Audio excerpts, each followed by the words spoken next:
Eu estou usando o Explorer. Será que vocês vão chamar o grupo? É porque o meu não tinha o plugin, na verdade. A gente tá ao vivo já. Ok. É porque o meu não tinha o plugin, na verdade. A gente tá ao vivo já. Já vamos ver se já. Já vivo. Você não responde do YouTube. Deixa eu ver.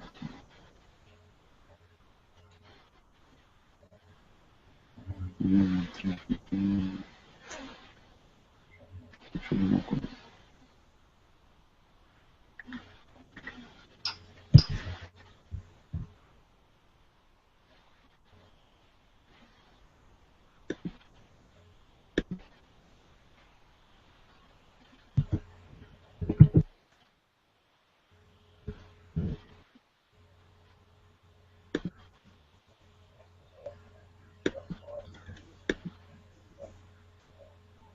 Estamos ajustando aqui, amigos. Só um minutinho. Nossa primeira transmissão.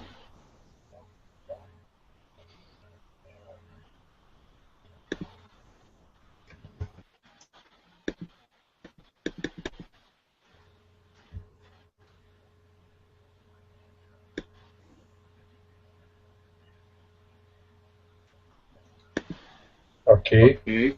Entrou no YouTube. Pode ir para a página da fanpage agora. Beleza.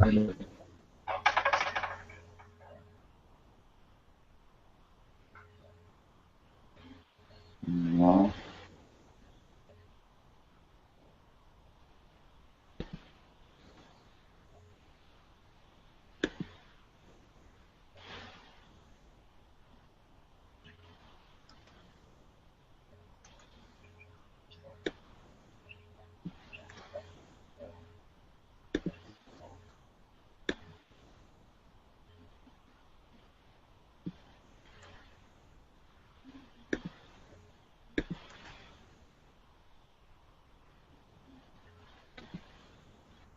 Indo para a fanpage.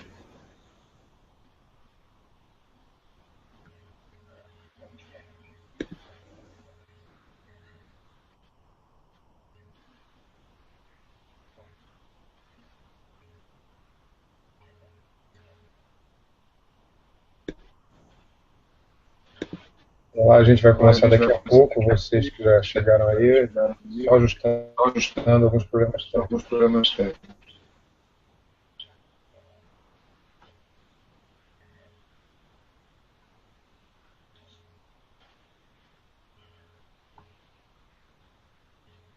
Vamos lá.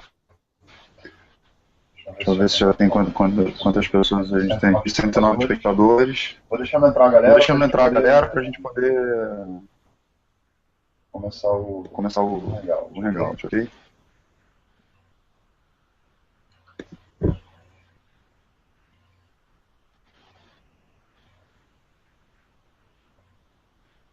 Wilson, você tá ouvindo aí? Tá tudo certinho?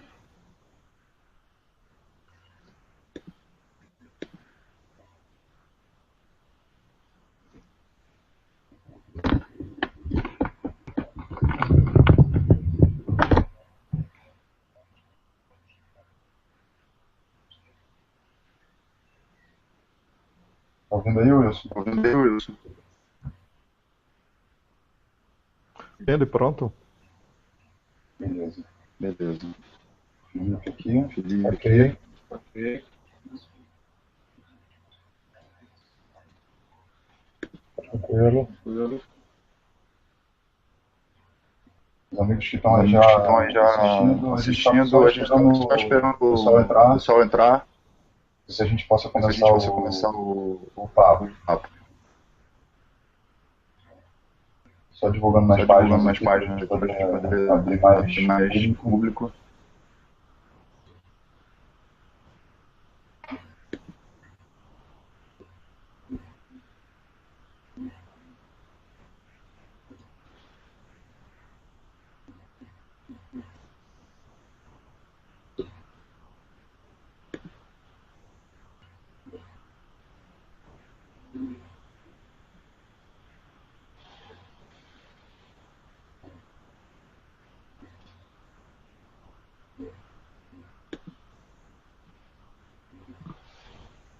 Bom, a gente está reunindo aqui dois professores, o professor Wilson Gomes, lá de Salvador, da Universidade Federal da Bahia, e o professor Felipe Pena, escritor também, professor da UF aqui, na área de comunicação, e a intenção desse hangout, que na verdade é muito mais para que eles possam explanar esses temas que a gente está abordando no cabeçalho dessa transmissão, né? Discutir em relação à questão do ódio nas redes sociais, nas ruas, esse discurso todo que a gente está observando. E falar um pouco a respeito disso de uma forma mais abrangente, sem particularizar muito, né? Sem particularizar, na verdade. E falar sobre essa questão da briga das classes, desse panelaço que aconteceu no lançamento da presidente Dilma. E essa questão do risco ou não de uma possível ditadura militar. Então eu vou abrir aqui com o professor Felipe Pena, para que ele possa explanar essa questão, e a gente vai intermediando junto com o professor Wilson Gomes também. Felipe, pode começar. Bom, boa noite a todos. Boa noite, Wilson. Eu acho que essa iniciativa do Chico é fundamental para que a gente possa se expressar e tentar esclarecer algumas coisas. Se não esclarecer, pelo menos começar com uma luz no tema. Eu vou ser bem objetivo, porque eu quero muito ouvir o Wilson, que tem uma especialidade maior nessa área do que eu. E vou falar muito mais sobre impressões pessoais, questões empíricas, propriamente de análise de política de forma científica, como faz o Wilson. Mas eu tenho sentido nas ruas e também entre os estudantes, entre os alunos, nas reportagens que eu faço, um aumento de uma intolerância, e acho que intolerância é a palavra certa. Eu sempre me pergunto, essa intolerância, ela é de fato pela situação econômica do país, ela é de fato por dificuldades que advêm dessa situação, ou ela tem uma raiz muito mais profunda e que se manifesta com mais intensidade agora.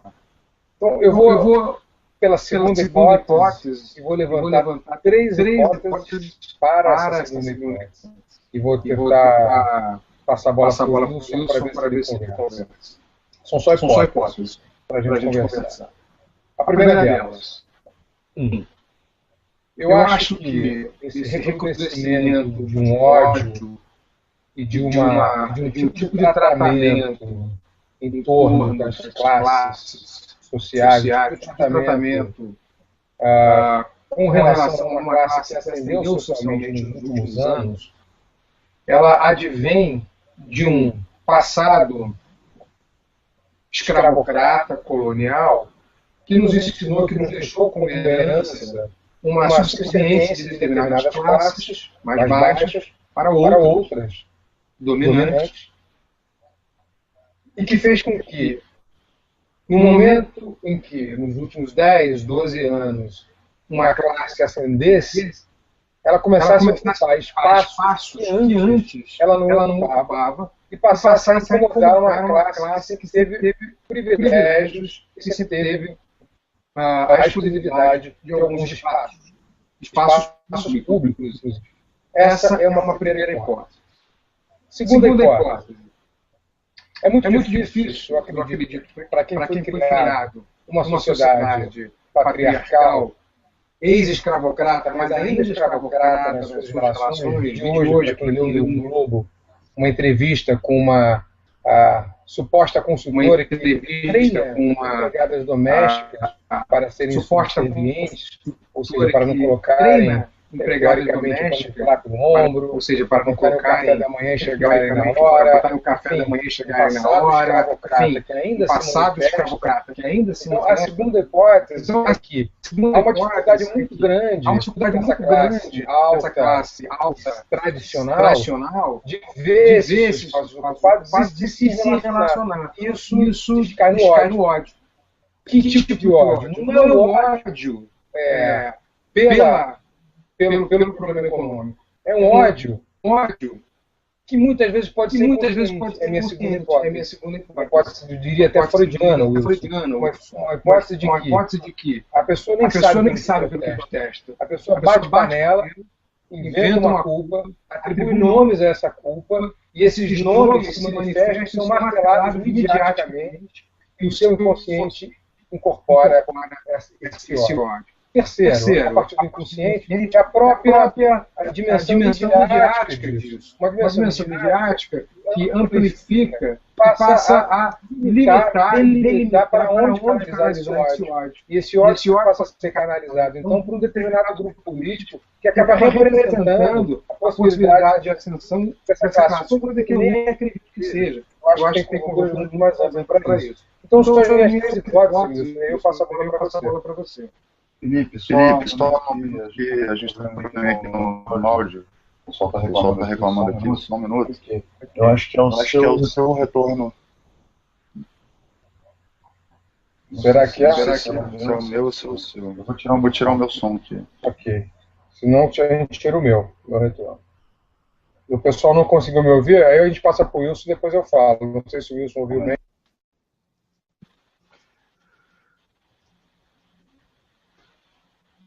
Fecha o seu som agora. Aqui? Agora abriu. Aí. Perto aqui? Isso. Alô? Alô? Amigos, desculpem aqui a nossa inexperiência, minha inexperiência, na verdade, com relação a isso.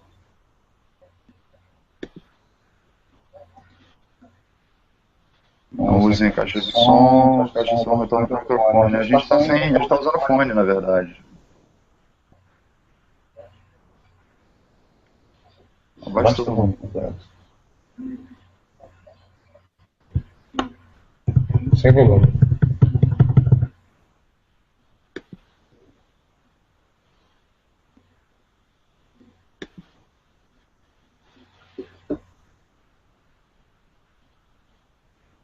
Melhorou o som?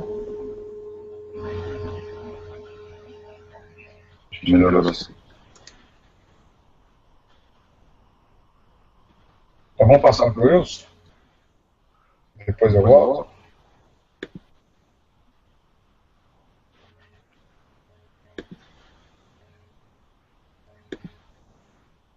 Wilson, você conseguiu ouvir o que eu falei? Eu consegui. Um pouco de delay. Eu me enrolei também porque eu estava no ouvido com o delay e foi difícil de estabelecer o raciocínio.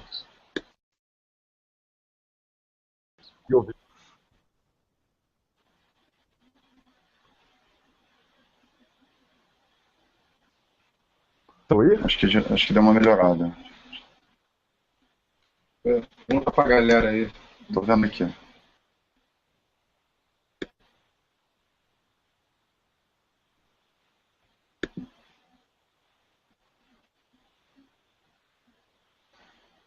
Wilson, você pode começar e eu vou regulando o som aqui.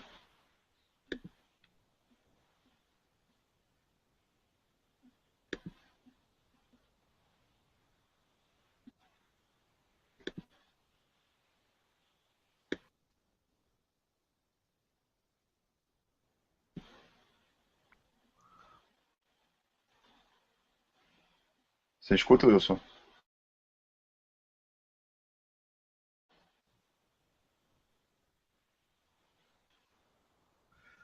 Ok. Vamos ver se eu consigo, porque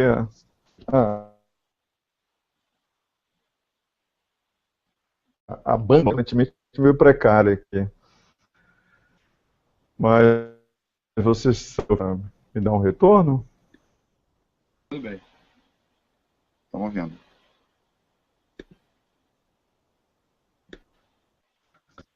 Tema que é a deixa da conversa dessa noite, por que tanto ódio?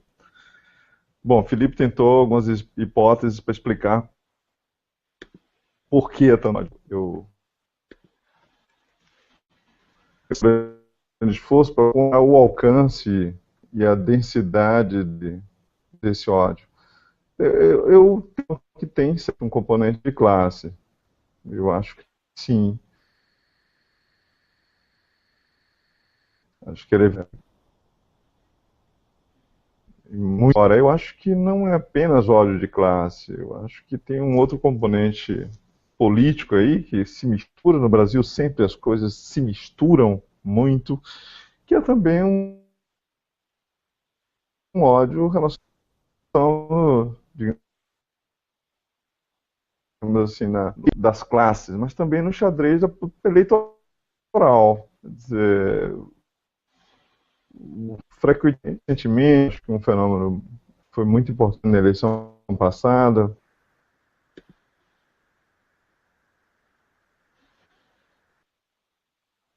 acho que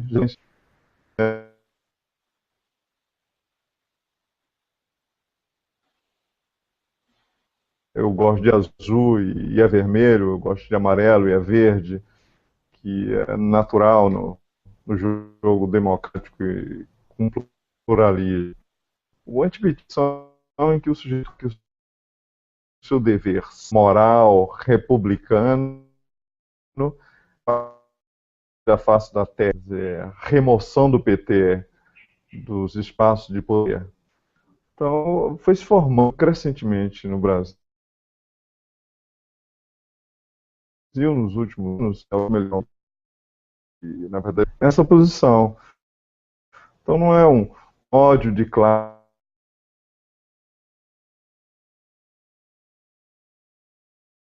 simplesmente o PT fosse removido. Esse é um fenômeno novo, que se explica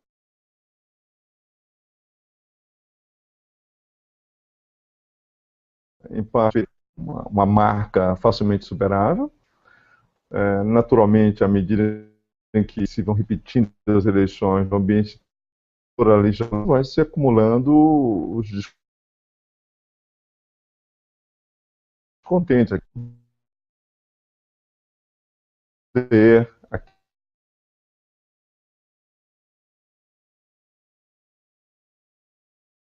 galvanizadas contra essa posição. Isso pode acontecer, isso é natural. Outras disso, claro, são de classe, mas não só. Eu acho que as pessoas que estão aí furiosas com o PT, elas são muito espalhadas por muitas classes, em muitos lugares.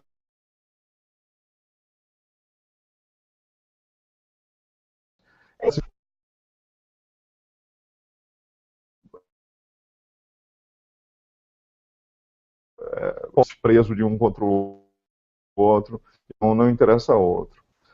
Mas, na minha pesquisa, por exemplo, nas minhas sondagens, isso está bem sempre. Pessoas que manifestam o seu ódio não podem ser de classes muito altas, não. E isso vem sendo crescente. Bom, eu acho a hipótese de classe interessante, mas eu acho eleitoral, com a posição e com e tal. Acho que o mais importante no Brasil, talvez como fenômeno político para explicar isso, seja a polarização. Vivemos um momento de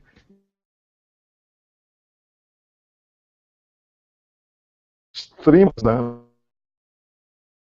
Os polos extremos, os radicais ocupam um espaço muito grande na esfera, não são apenas os ignorados, mas vão crescer assim, apareceram em jornais que vermelho e azul. Nunca existiu. Isso é de eleição americana. Vermelho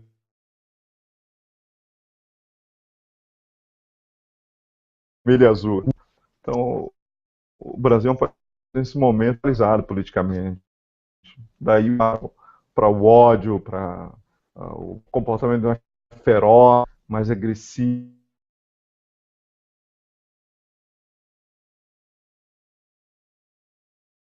Mais... Vocês me ouviram, apesar do delay?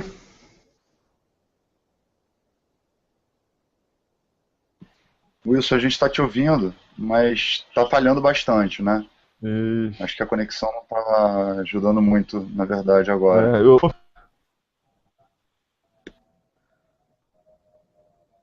Vocês conseguem me ouvir bem? Mas eu ouço bem. Vamos fazer um teste com o pessoal que está em casa. Eu estou falando assim diretamente para entender se vocês estão me ouvindo bem. Dá um retorno para o Tico aqui no Facebook. Se o som estiver melhor, eu vou tentar falar mais pausadamente e tentar esclarecer melhor o ponto de vista. Só me dá um retorno aqui para o Tico se o som melhor. Vou guardar um pouco. Deixa eu ver aqui. Esse feedback que a gente está tendo de áudio realmente não está muito bom. Eu estou acompanhando aqui que a galera está reclamando do áudio. Então eu vou falar sem parar até o áudio melhorar e vocês derem um retorno que o áudio está bom.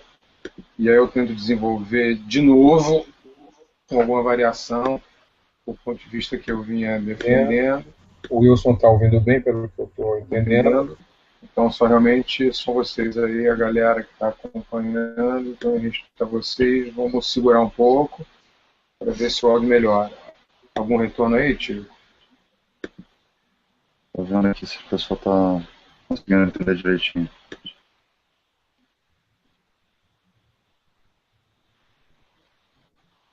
Está bem agora? Está bem agora. Vou aguardar mais um pouquinho, galera. Aqui está o retorno.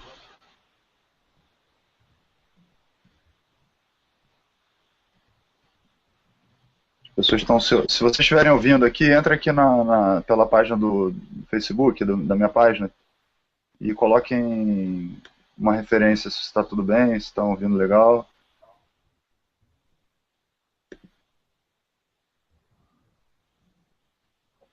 Eu vou falar. Pode ir falando. Tá indo bem aí? Tá, as pessoas estão entendendo aqui já. Tá. O fone aqui que está dando retorno para mim e vou estar desenvolver a partir do que o Wilson falou. Ok? Dá para ouvir legal aí? Aqui. Tá me ouvindo bem, Chico? Dá para ouvir, tá tranquilo. Então, estava tentando desenvolver 3 pontos de vista, né? Vou voltar para os dois últimos. A tese do inconsciente, que é uma tese freudiana. Vou tentar explicar isso não com Freud, mas a partir de um pensamento de Freud, que é o pensamento da pulsão de morte. O Freud, na sua última tópica, a partir de 1920, levanta a ideia de que há na psique humana algo que o leva ao que ele chama de pulsão de morte, que seria a autossabotagem dos seus próprios desejos. E um outro livro fundamental do Freud, também na sua segunda metade de vida, já no final da sua vida, que é o Mal-Estar na Civilização, o Freud detecta um sintoma muito forte na civilização ocidental, que leva inclusive às neuroses, que é o sintoma de cortar o seu desejo para ser civilizado. Ou seja, por que é um mal-estar na civilização? Porque há dois impulsos básicos que fundamentam o ser humano: o desejo e a realidade. E a realidade é exatamente aquela que corta o desejo de ter tudo que você quer. Imagine a seguinte situação, eu vou tentar ser bem claro na explicação, porque é um público amplo que está nos assistindo, do ponto de vista da psicanálise e da segunda hipótese. Por que o ódio? Se você, em determinado momento, tem algum desejo e esse desejo é proibido pela sociedade, por exemplo, você leva uma fechada no trânsito e a sua primeira reação instintiva é puxar uma arma, se você tiver, e matar aquele que te deu uma fechada. Você não faz isso porque você sabe que existe uma pena para isso. Uma pena de prisão, crime. Mas aquele seu desejo de matar, aquele seu desejo estava ali. E você castrou aquele desejo. Isso vai gerar uma série de neuroses em você. Isso que o Freud chamava de realidade. Esse é o mal-estar na civilização. Temos que viver em civilização, mas temos que conter nossas pulsões, temos que conter nossos instintos. Sempre foi e sempre será difícil fazer isso, mas apesar disso conseguimos viver civilizadamente em algumas sociedades. A nossa sociedade, a gente tenta fazer isso. Claro que a gente tem todos os transtornos e todos os equívocos em torno disso. Mas inconscientemente, que é a tese do Freud, esses recalques que estão no consciente tendem a voltar para o consciente, mesmo que a gente não saiba. E essa é a minha segunda hipótese de por que tanto ódio e esse ódio se manifestar a partir da hipótese do Wilson de classe. É uma hipótese, vou partir para outra que é consciente. A hipótese consciente é de que muitos dos que estão tocando suas panelas compradas em Miami não têm a menor ideia de por que estão batendo nessas panelas. Sabem que sentem ódio. E esse ódio, às vezes, é canalizado por um determinado partido ou por um determinado governante. Mas não é canalizado de forma consciente. É um ciclo inconsciente de algo que ele teve que segurar durante muito tempo. Essa é uma hipótese freudiana. Vou sair dela e ir para a terceira que eu mencionava anteriormente, que é a minha última. Durante anos, a gente teve uma classe pobre, sem acesso a alguns bens que só a classe média alta tinha. Viajar de avião era uma delas, ter acesso a determinados bens de lazer, como cinemas e teatros, era outra, uma alimentação melhor. Enfim, essa classe ocupou um espaço público que antes era restrito a uma classe alta, média para alta. Ao povoar esse espaço, isso incomodou essa classe média alta. É óbvio que quando se reclama de aeroporto no Brasil,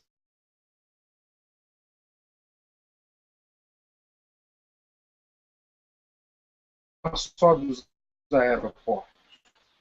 Se reclama de aeroportos superlotados. Pode ser, como na minha primeira hipótese, inconsciente, se eu pegar a hipótese freudiana, ou consciente mesmo. Uma hipótese de dizer, pô, isso se deve a pessoas que não deviam estar aqui. Então, isso está na nossa raiz histórica. Somos uma sociedade com raízes históricas escravocratas, aristocráticas. E é isso que está se manifestando em determinados panelaços. Se a gente observar a geografia do panelácio, eu estou falando apenas com base no que saiu na mídia, essa geografia é bem definida em determinadas classes sociais, em determinados bairros de classe média alta, no Rio, em São Paulo principalmente, e em alguns outros estados da federação. Alguns dirão, você está minimizando os protestos, você está minimizando esses panelaços? Não. Todo mundo tem o direito de se manifestar. Mas fica muito claro que essa manifestação vem de cima para baixo. Esse é um ponto. Agora vamos passar para outra, para um quarto ponto, se vocês quiserem, que é o tema da nossa conversa aqui, o risco do golpe. Muitas pessoas defendem o impeachment da presidente e algumas defendem até o golpe militar e uma volta à ditadura. Será que essas pessoas pensam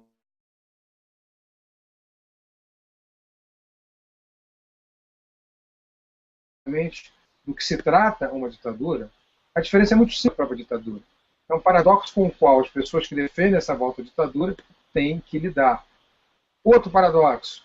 Fala-se de corrupção e ela existe. E ela existe inclusive nesse governo.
A gente tem o Wilson ainda.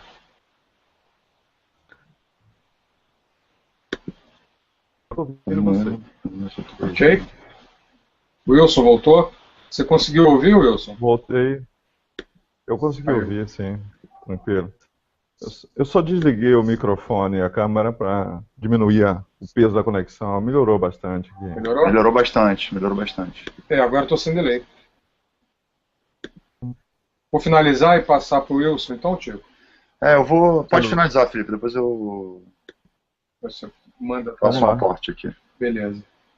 Então, só para finalizar e para concluir, duas coisas básicas têm que ser esclarecidas, sobre impeachment e sobre ditadura. Vou repetir, então. Para pessoas que têm menos de 30 anos e nunca passaram por uma ditadura, o simples fato de você se manifestar já seria impossibilitado. Então você está se manifestando pela ditadura e isso em si já é um paradoxo, porque se ditadura houvesse, você não poderia se manifestar. É um paradoxo que eu espero que essas pessoas percebam. Não significa, claro, que todas as pessoas que pretendem ir à rua no dia 15 vão pela ditadura, elas impeachment, e muitas nem isso, só protestando. As que pedem o impeachment, eu peço que leiam a Constituição brasileira, porque é muito simples. Primeiro, para haver impeachment é preciso um crime de responsabilidade em torno da presidenta da República. Isso comprovado, provadamente. Segundo, isso não está comprovado. Segundo, há uma manobra diversionista do Congresso, que acabaram de 40 e tantos deputados e senadores serem acusados na Operação Lava Jato, de jogar essa culpa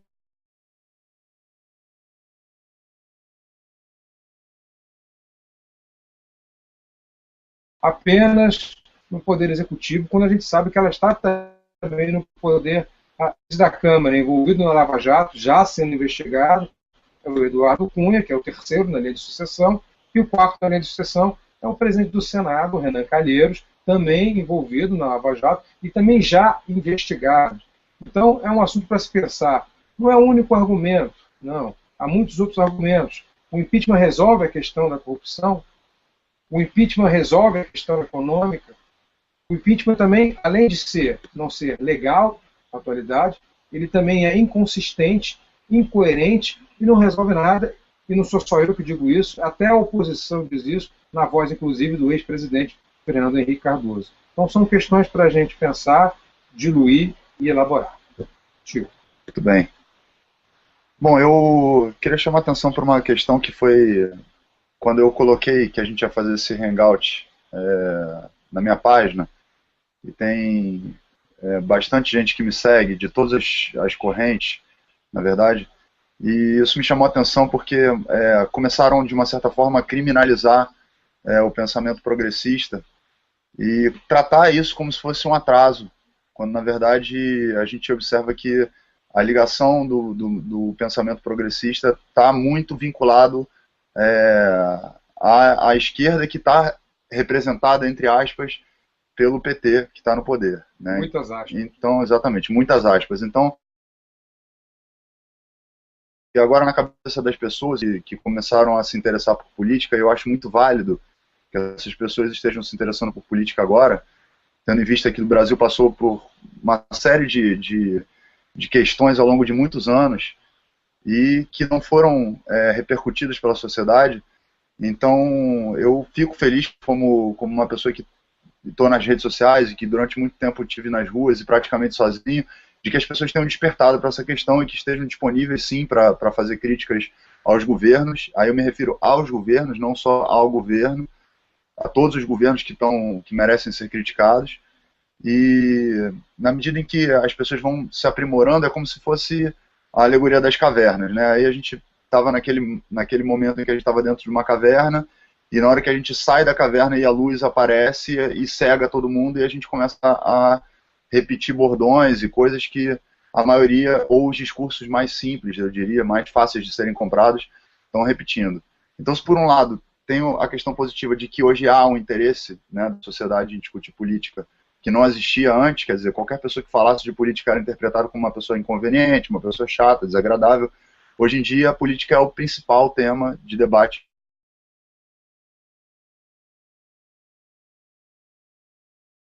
na frente dos que antigamente tomavam conta não vou colocar como direita e esquerda, mas associar qualquer medida que tenha um cunho de ponto de vista social, a algo negativo e vinculado ao partido que está no poder hoje. Quer dizer, tudo que é pensado com um ponto de vista humanista, ou com um ponto de vista centro-esquerda, ou de uma ideologia que tem esse vínculo, é visto como se fosse algo negativo porque está vinculado ao PT. E a gente sabe que dentro da política brasileira existe uma série de outras, nessa aquarela, né, de ideológica, existe uma série de outras pontuações que são relevantes e que devem ser consideradas, né?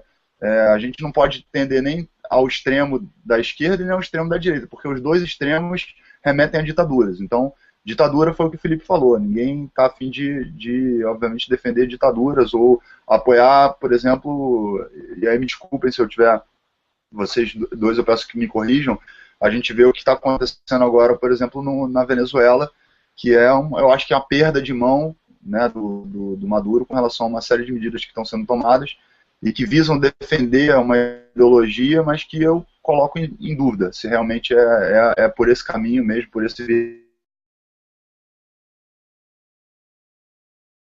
Voltando ao Brasil, então quando eu coloquei em relação a esse hangout, as pessoas já vieram atacar, não, porque são esquerdopatas, são esquerdistas e são pessoas que vão defender o PT, são petistas, petralhas, e tipo, qualquer coisa que esteja associada a esse pensamento é automaticamente julgado e condenado como se fosse alguma coisa pró-governo, alguma coisa pró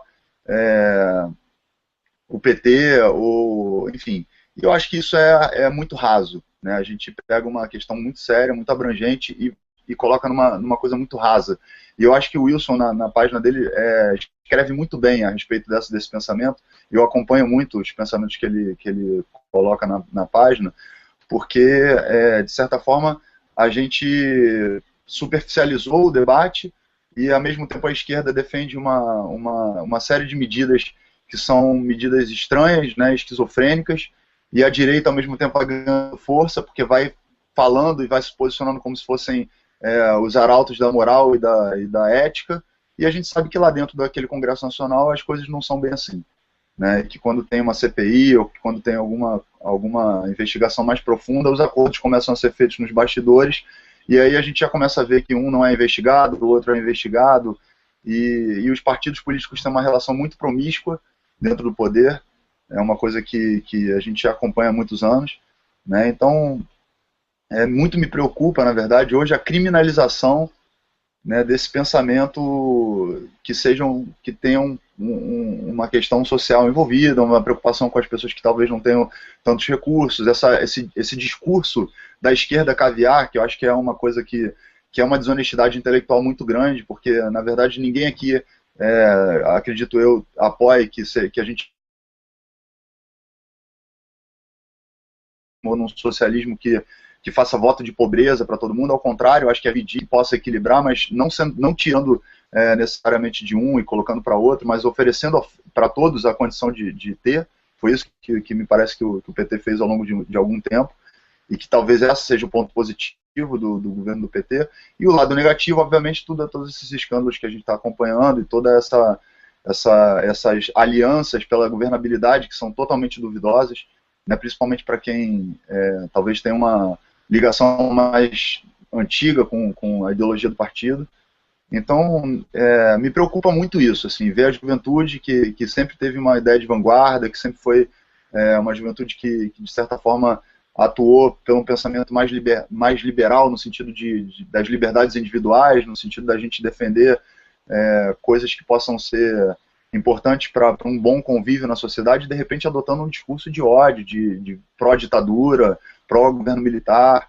E eu acho que essa indignação tem que ser canalizada para coisas importantes, né? E aí eu gostaria de perguntar para você, Felipe, para o professor Wilson, em termos com relação à questão da reforma política, o que necessariamente a gente poderia abordar como sociedade em termos de reformas políticas, para que a gente pudesse ter realmente uma transformação nesse jogo, né, que tem regras tão viciadas e que a gente observa que não dão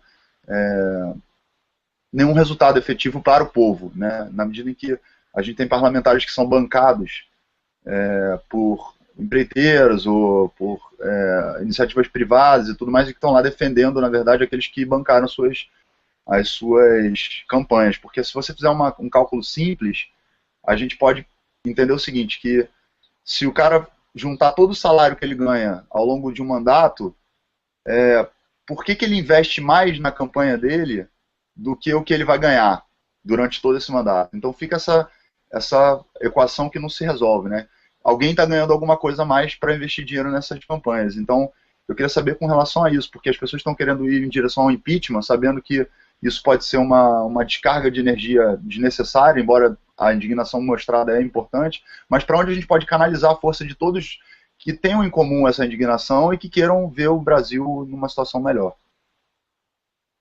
Passar a palavra para o Wilson.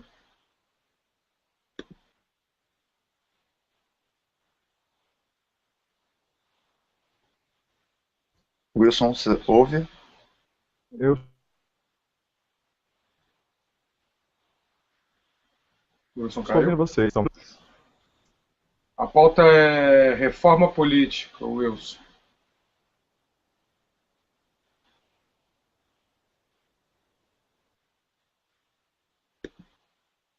mas aqui no Facebook, as pessoas não me ouvem.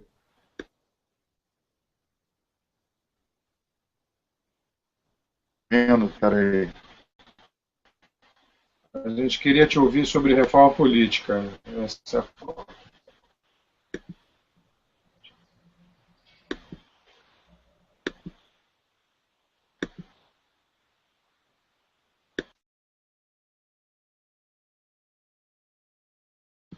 Wilson, você nos ouve? Agora eu estou ouvindo sim, estou ouvindo bem. Me pergunta se vocês estão me ouvindo. As pessoas estão reclamando no Facebook e não estão conseguindo me ouvir. Na primeira passagem, o seu áudio estava falhando. Agora acredito que esteja melhor. Ok.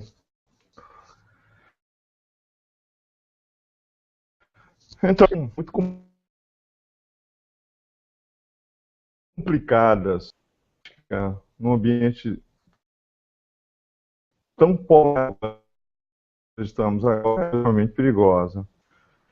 Já é complicado antes, porque, a rigor, quando se fala em reforma política, todo mundo quer reforma política, mas a pessoa tem uma reforma política que deseja. Cada grupo social tinha uma reforma. Então, se perguntar para o pessoal da esquerda, eles diziam que queriam o fim do financiamento privado de campanhas. Se perguntava para o PSDB, ele dizia que queria o voto distrital. Você vai mudando os grupos políticos e sociais e todo mundo quer reforma, mas a reforma que cada um quer é na reforma do outro. Esse é um problema para fazer reforma política. Fazer uma reforma política é preciso ter considerável quantidade de consenso social. E consenso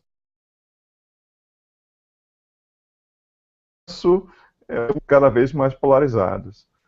Então, embora eu saiba que uma reforma política não há a menor condição de produzir um consenso válido nesse momento na sociedade sobre que tipo de reforma política nós precisamos fazer. O que nós devemos priorizar na reforma política. Se os sistemas eleitorais, se os partidários e mil outras coisas que estão incluídas nisso. Esses são provavelmente os tempos mais difíceis que nós vivemos nos última década, em termos de ausência de consenso político e de polarização política e social. Por isso eu não sou otimista quanto à forma política efetiva neste momento. É isso. Me ouviram? Ouvimos bem. Eu consegui te ouvir. Ô Felipe, na verdade agora eu queria que você falasse um pouco mais a respeito dessa questão. Eu acredito que não exista um risco efetivo de uma ditadura militar, até porque eu não acho que tem um interesse do próprios militares de tomarem um poder num momento tão delicado da democracia, né, e da economia do Brasil e tudo mais. Mas eu acho que vale a pena a gente dar uma ilustrada com relação a esse tema, principalmente para essa garotada que está indo para as ruas agora no dia 15 e que tem esse empenho da indignação e tudo mais, para que a gente pudesse dar um norte para essas pessoas, para o que elas realmente podem pleitear nesse momento, e que é importante, né, que o povo esteja unido em relação a esses pleitos, mas com um direcionamento mais interessante do que só meramente levantar uma bandeira de intervenção militar ou do impeachment da presidente Dilma, como já foi colocado. Nesse momento, não é uma coisa que me parece muito fácil de colocar em prática, né? Eu acho, Tico, as forças políticas conservadoras que querem o impeachment da presidente Dilma, se conseguirem, são as mesmas forças conservadoras que acabam levantando um golpe de Estado no Brasil. Isso parece uma coisa muito distante, mas eu não tenho tanta certeza. Eu sou muito pessimista com relação a isso. Quando você diz não é de interesse dos militares, não é uma questão de ser de interesse ou não. É uma conjuntura política e econômica que pode se dar e acabar acarretando isso. E repare que a gente vive um período de muita dificuldade em todos os setores, né? A gente está com problemas econômicos, a gente está com um problema político gravíssimo, que é uma grande sinuca de bico, porque a gente deveria ter um governo de colisão, mas a gente tem um governo de coalizão, porque é o PMDB querendo engolir o governo, como já fez em outros governos, não só no governo do PT, que é um partido fisiológico, um partido de federações, um partido que vai ter grande parte dos seus quadros, já tem inclusive envolvido nesse esquema da Lava Jato. Então não há sustentação no Congresso. A gente tem uma Constituição que é parlamentarista, mas que optou pelo presidencialismo. Então a gente tem uma esquizofrenia já na distribuição de poder. E essa esquizofrenia contribui para esse caos que a gente está vivendo agora. E imagina o seguinte, imagina que se aprove um impeachment que por N razões a coisa acabe acontecendo no Congresso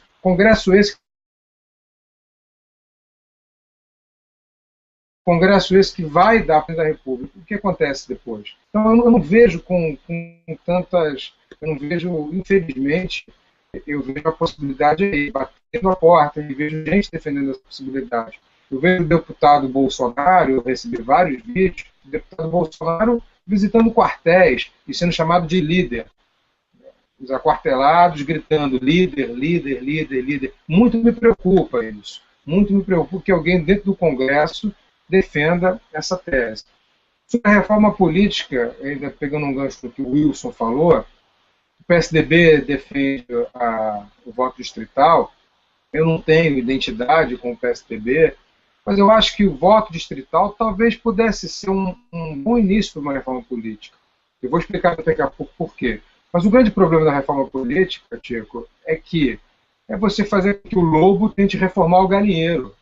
Isso é que é o problema, porque se é o próprio Congresso que vai fazer a reforma política, eles não vão ter interesse em tirar o próprio poder que eles têm. Então seria muito viável se a gente tivesse uma constituinte exclusiva para a reforma política. Se a gente tivesse pessoas dedicadas exclusivamente para fazer a reforma política, coisa que a gente não vai ter. Porque, o que é o voto distrital? Você divide o Estado, por exemplo, São Paulo, que tem 70 deputados federais, em 70 distritos diferentes.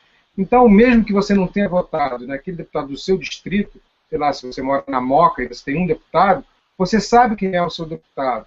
E aquilo gera controle efetivo da população sobre o deputado. Porque a cidadania não é só votar. A democracia não é só votar. É fiscalizar a pessoa que você votou, é fiscalizar o procedimento do poder, o funcionamento do poder. Então, eu acho que o voto distrital seria uma grande oportunidade para isso. Só que não vai acontecer. Eu não tenho nenhuma esperança que aconteça, porque as condições políticas para que isso acontecesse, elas não existem. A gente está afundado na lama até o pescoço com esse Congresso. Pelo menos 10% dele já foi implicado na Operação Lava Jato, e vem muito mais por aí a partir das delações. Então, tudo isso, Chico, gera esse transtorno que a gente está vendo, E tudo isso pode acarretar, sim, num pedido de impeachment que não tem o menor procedimento legal. E por não ser legal, passa a ser um golpe de Estado. É disso que a gente está falando. O risco de golpe é o risco de se pedir um impeachment sem ter nenhuma base legal, porque a rigor não precisa, porque ele é político. E se é político, ele pode acontecer. É isso que a gente está vivendo. E vamos tentar fazer uma comparação histórica com o 64. Né? 64, por incrível que pareça, em 13 de março, que é amanhã, teve um comício na Central do Brasil, em que o presidente João Goulart falava sobre reformas de base. Né? Havia uma situação nos quartéis que acho que não existe hoje, tudo bem, é bem diferente. Mas a gente tinha um presidente caindo nas pesquisas. A gente tem a Dilma também caindo nas pesquisas de aceitação. São coisas parecidas, não são, mais ou menos, não são, mas a situação política é parecida. Não tem apoio no Congresso e agora não tem apoio, aparentemente, não tem apoio na população. Porque eu acho que ela continua tendo muito apoio no Nordeste, muito apoio em setores mais carentes da população brasileira. Mas a situação está dada, entende, Tico? A situação está muito parecida nesses termos históricos. Um outro ponto, se a gente comparar com o governo Fernando Henrique logo após a reeleição, também é o mesmo ponto, né? Presidente Dilma após a reeleição, agora, 3 meses, e Fernando Henrique em março de 99. Em março de 99, o Fernando Henrique vivia uma posição política muito parecida com o PMDB.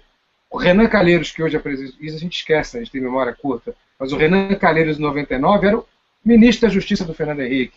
O PMDB brigava com o Fernando Henrique, ele teve que lotear os cargos do primeiro escalão.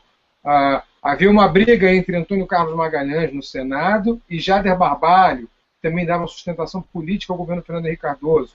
Fernando Henrique foi eleito com o dólar 1-1 e prometendo paridade, o dólar. Assim que ele foi eleito, o dólar avançou e chegou a R$ 4 no final do seu governo. Repara como as coisas são muito parecidas. E, claro, o PT naquele momento pediu o impeachment porque o Fernando Henrique não cumpriu com as promessas de campanha. É a mesma coisa agora. A Dilma não foi capaz de manter promessas de campanha pela situação econômica que o país vive. E agora o PSDB, não oficialmente, mas extraoficialmente a gente sabe, pede o impeachment. O que me surpreende é que muitos não têm a dignidade nem sequer de dizer isso. E outros falam, como o senador Aloysio, em sangrar a presidente. Isso é uma falta de patriotismo, uma falta de civilidade gigantesca.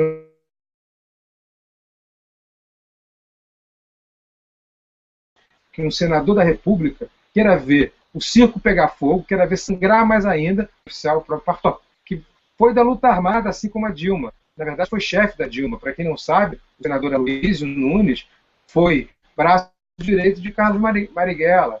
Ele lutou contra a ditadura. Ele lutou contra o regime militar. E, no entanto, dá uma declaração dessa, dizendo que quer ver essa presidente sangrar, quer ver sangrando.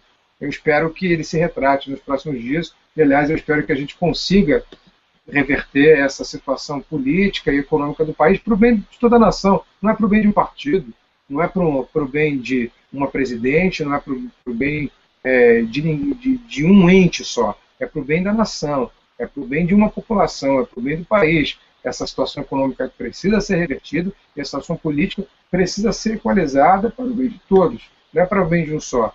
Tem um presidente que está lá, que foi constitucionalmente eleito, e existe uma coisa no Brasil chamada eleição, eu espero que seja respeitado. Eu espero que as pessoas protestem livremente, isso é direito constitucional, mas que tenham muita cautela ao pedir, ao usar essa palavra impeachment, porque o que essa palavra pode gerar é muito mais grave do que a gente imagina. O professor Wilson, acho que ele teve um problema de novo aqui na conexão. Na verdade, eu queria dizer para as pessoas que estão nos assistindo aí, tem umas 400 pessoas agora assistindo aqui, é a primeira vez que a gente está fazendo esse hangout. Eu e Felipe, a gente já vinha conversando a respeito de uma maneira da gente poder dialogar, mas assim, sem ser uma coisa a parte defendendo de governo ou qualquer tipo de atitude em relação a isso, mas muito mais no sentido de esclarecer algumas questões do que propriamente de ditar, como a gente vem observando que algumas outras correntes, algumas outras pessoas insistem, né, em ditar coisas para as pessoas fazerem. O que a gente está tentando fazer aqui é refletir a respeito da questão social, da questão econômica, da questão política do país, sem necessariamente aqui direcionar vocês, ou vocês que estão assistindo, ou que têm alguma dúvida, ou que têm alguma pergunta, se quiserem fazer as perguntas também, ali no meu Facebook está aberto para as perguntas. O Wilson retornou aqui, eu não sei se ele estava ouvindo, com relação ao que o Felipe falou do cenário do sangramento da presidente e tudo mais. E eu queria perguntar, na verdade, agora para vocês, com relação a qual seria uma outra via, né? Eu sei que agora já passou as eleições e que a gente teve ali a oportunidade de, talvez, da entrada da Marina, que talvez tenha escorregado no momento em que ela foi colocada na parede com relação às questões do Estado laico e de como ela conceberia isso com seus pares religiosos e tudo mais. Mas como é que a gente poderia visualizar, na verdade, ao longo desses próximos 4 anos, vai enfrentar uma dificuldade muito grande, e eu acredito que enfim, com esse objetivo, né, principalmente da oposição, de deixar sangrar o governo, para desgastar mesmo cada vez mais, e eu acho que o PT já está muito desgastado com relação a essas questões. Qual seria uma outra via, né, para que a gente pudesse tentar pensar numa maneira de ter o Brasil caminhando para uma via que não seja só o PSDB e o PT, né, porque a gente polariza muito nesses dois partidos, como se fossem os dois únicos partidos que pudessem governar, e ao mesmo tempo cria um pensamento binário na cabeça das pessoas: quem é do PT ou está ao lado petista, é comunista, enfim, socialista, esquerdopata e tudo mais, e quem está do outro lado, ao mesmo tempo a esquerda também fala que é fascista, que é gente querendo dar golpe e tudo mais. Eu acho que tem uma parcela muito grande nesse meio aí que não é nem uma coisa nem a outra, que é uma parcela da população, principalmente a classe média, que foi afetada durante todos esses anos aí, no sentido em que houve um crescimento, uma melhoria de condições de vida da população mais pobre, e a população rica desfruta de uma condição financeira dos bancos e de todas as facilidades que os bancos proporcionam em termos de juros e tudo mais, mas a classe média, essa sim, sofre muitas consequências da tributação, da alta tributação, do serviço público que não é bom, e de uma série de questões que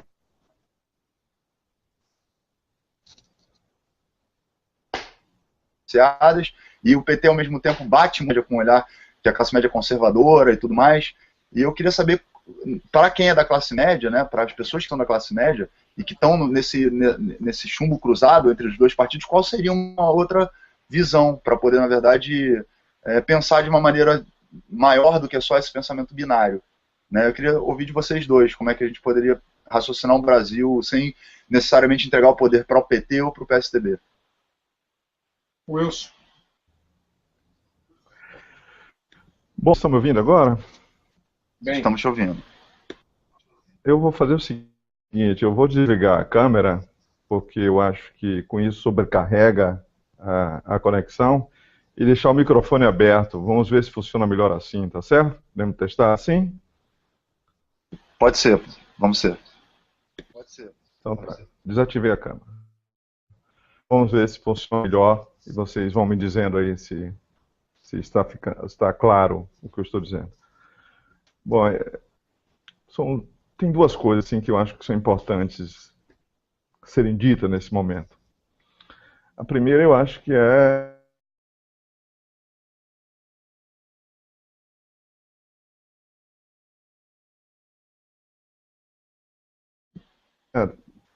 a partir de segunda-feira, no máximo, que o Brasil vai acabar. Então, eu acho que essa ideia que se formou da semana passada para cá está, de fato, me assustando. Eu estive no meu barbeiro essa semana e fui informar no mais tardar segunda seguida de governar, imediatamente substituída por uma outra pessoa que naturalmente é muito melhor como ser humano e como o Brasil iria ser muito feliz.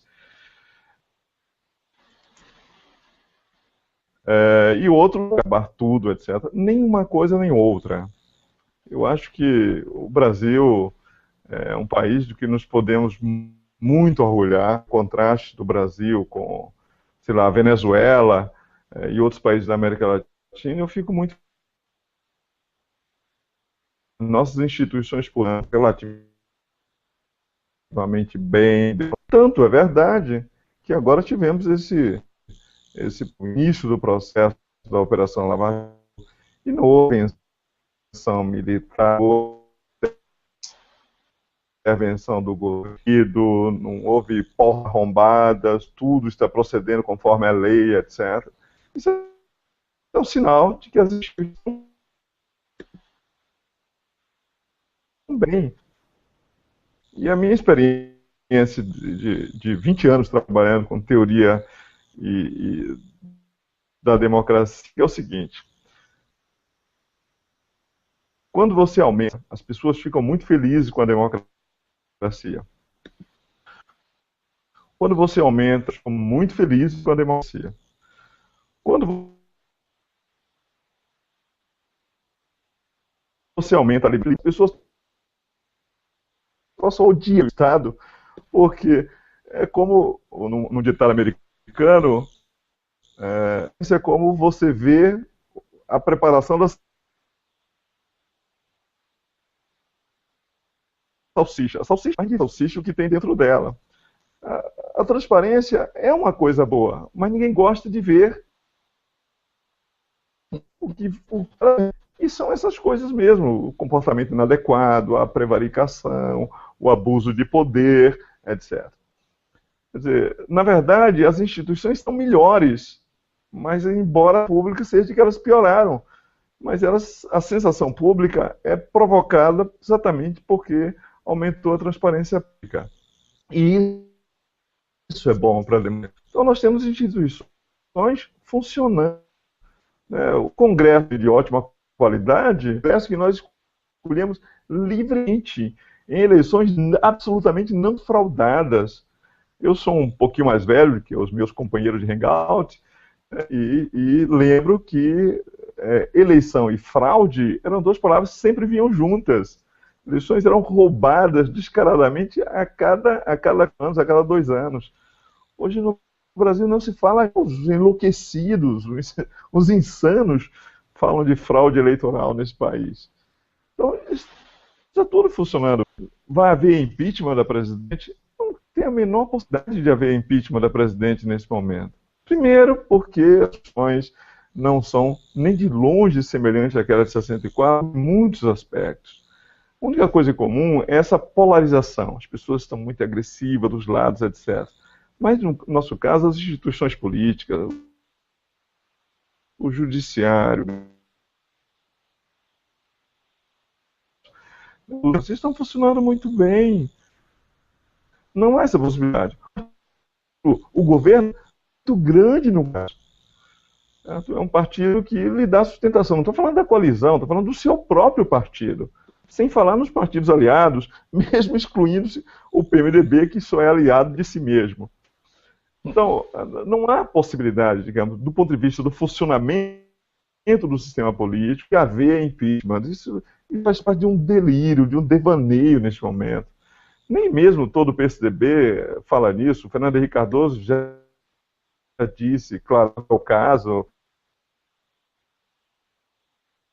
não faz o mesmo que gritam agora, que gritam mais alto, são as pessoas mais radicais. Mas você não pode generalizar os radicais e achar que isso é a média do povo brasileiro, que as pessoas concordam que segunda-feira Dilma deve ser destituída do poder e, segundo algumas pessoas que eu estou monitorando, poderia ser expulsa do país ou ser fuzilada ou coisa dessa natureza. Não se trata disso. Nós sabemos que dias não necessariamente representam, de longe, certamente não representam a maioria do povo brasileiro. Então, muita calma nessa hora, está bastante tranquilo, as pessoas vão se manifestar, mesmo que consiga 30, 40 mil, não acredito que vai chegar aquelas passeatas gigantescas da Casa do Milhão. É muito difícil compor essas pessoas que vão uma pauta consistente, argumentada e clara. Uma boa parte desses assusta os outros, né? as pessoas que gritam pelo impeachment, ou as pessoas que gritam pela intervenção militar, e outras coisas ainda mais terríveis que gritam, e assustam as outras. Portanto, esse grupo não atrai os moderados, a classe média, etc. Talvez, se eles não fossem tão radicais, pudessem atrair mais pessoas, porque tem um monte de pessoas insatisfeitas com a carestia, portanto, com as públicas, baixa qualidade de serviço público. Está crescendo a situação, mas esse pessoal que tem essa insatisfação não necessariamente vai com os outros que estão pedindo para arrancar as tripas da presidente e enforcar até o último petista. Certamente não compactam disso, é uma ideia extremamente radical e necessariamente e certamente não representa isso. Então, acho que é primeiro, deixar bem claro, estão funcionando, e a democracia brasileira está bastante sólida. Eu sou otimista com relação à democracia brasileira. Qual o segundo elemento eu acho que precisa levar em consideração? É o fato de que há, de fato, nesse momento, muita polarização. Essa polarização não é mais simplesmente de classe, né? O PT, por isso, cometeu muitos erros, sobretudo agora nesse início do ano.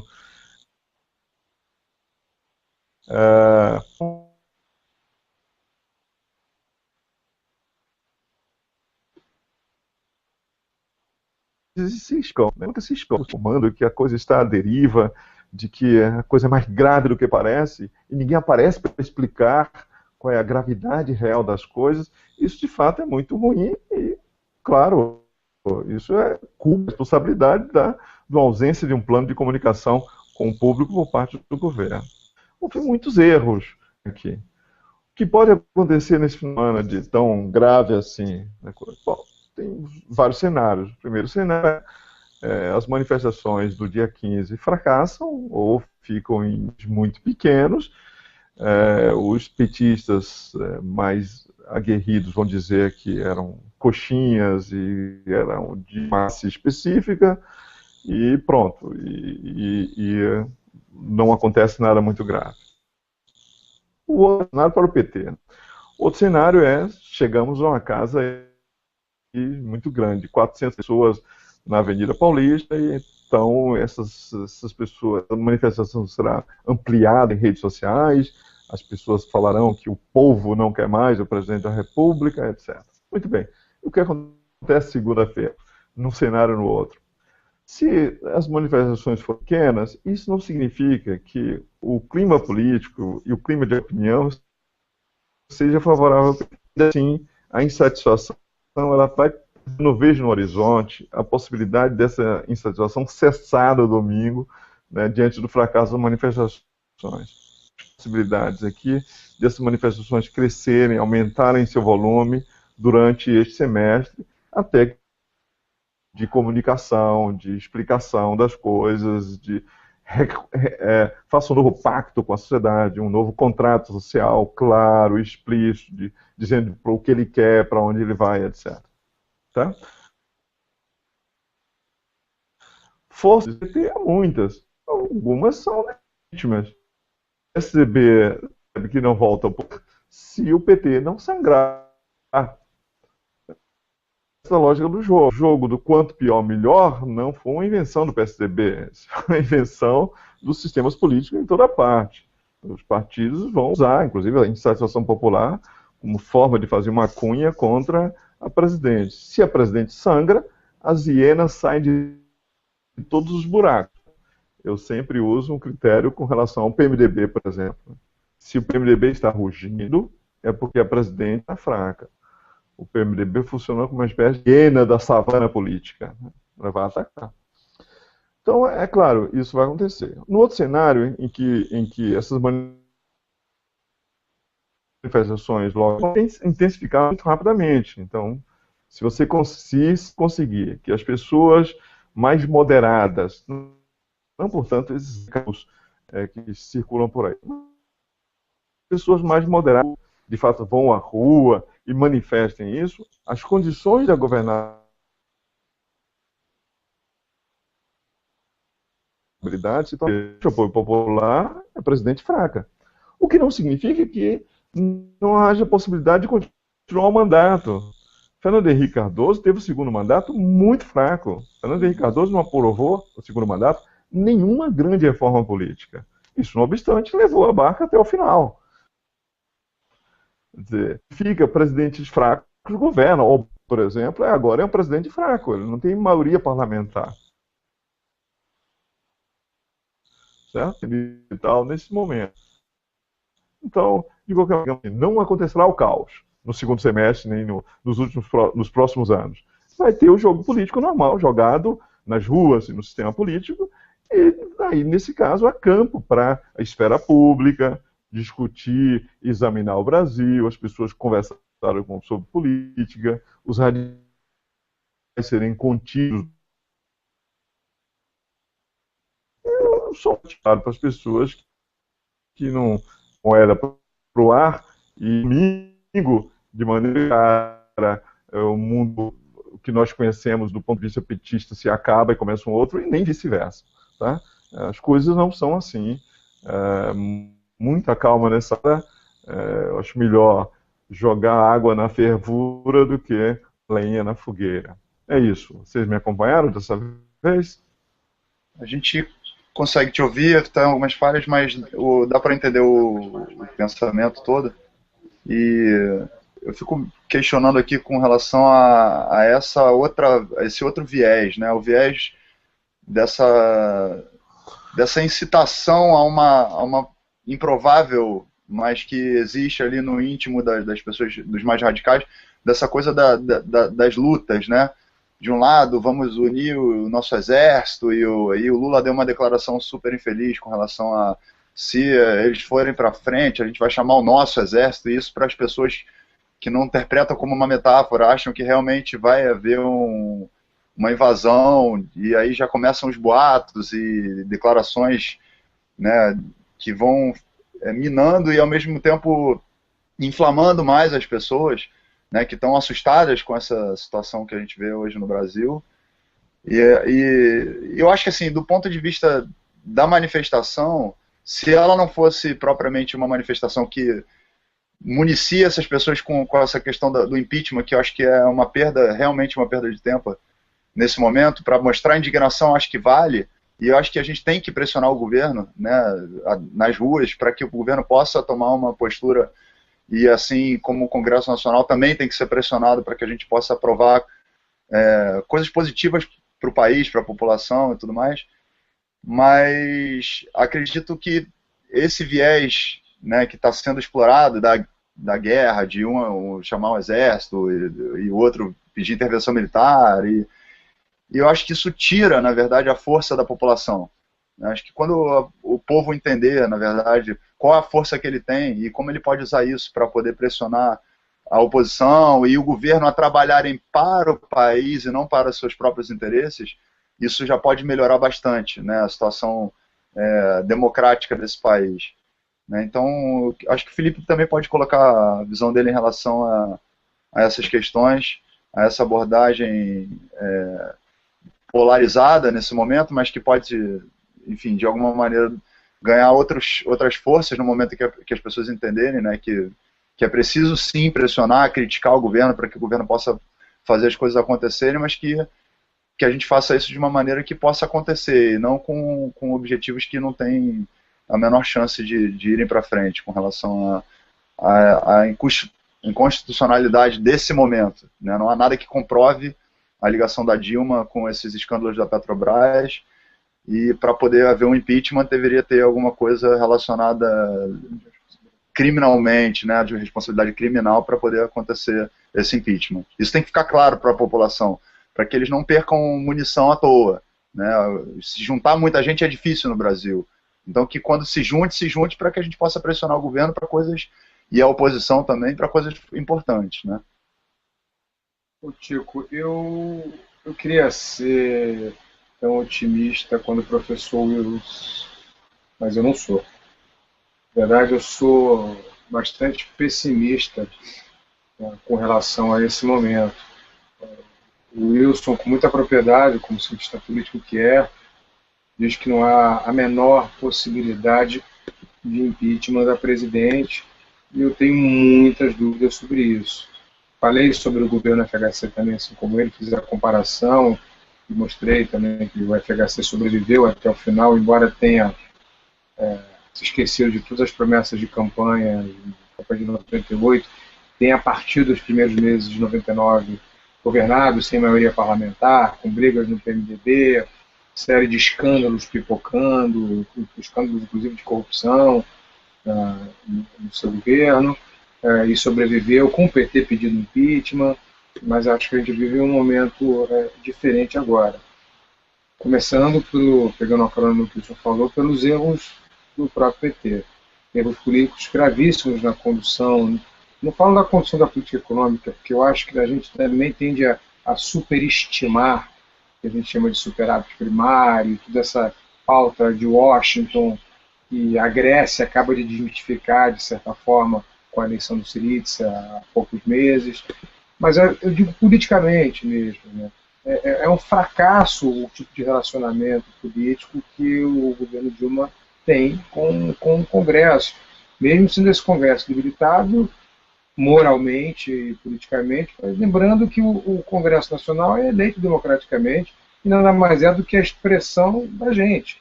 Somos nós que colocamos aqueles deputados lá, então a responsabilidade, em última instância, é nossa, em primeira instância também. Né? Claro que o sistema político contribui para que a gente tenha algumas distorções, um sistema em que um deputado como o Tiririca pode eleger outros 4, e ele mesmo pode ser eleito. Mas eu acho que há um ponto que talvez a gente menospreze ainda mais, que é o ponto da canalização da raiva.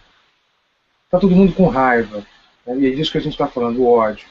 E todo ódio precisa de um bode expiatório. E o bode expiatório acaba sendo sempre o mais óbvio. Né? E a gente está vendo qual é o mais óbvio, que é mais fácil odiar. Isso não significa que você não precise criticar, que você não possa criticar. Pelo contrário, o papel político predominante, assim como o voto, é a crítica. É você estar fazendo pressão em torno daquele que te governa para que as pautas estejam, as pautas que te interessam sejam colocadas. Isso acontece no mundo inteiro. Nos Estados Unidos, a figura do lobista, por exemplo, é uma figura regulamentada, porque ele vai defender determinadas pautas, inclusive de grupos econômicos fortes. Não acho nada demais nisso. A única coisa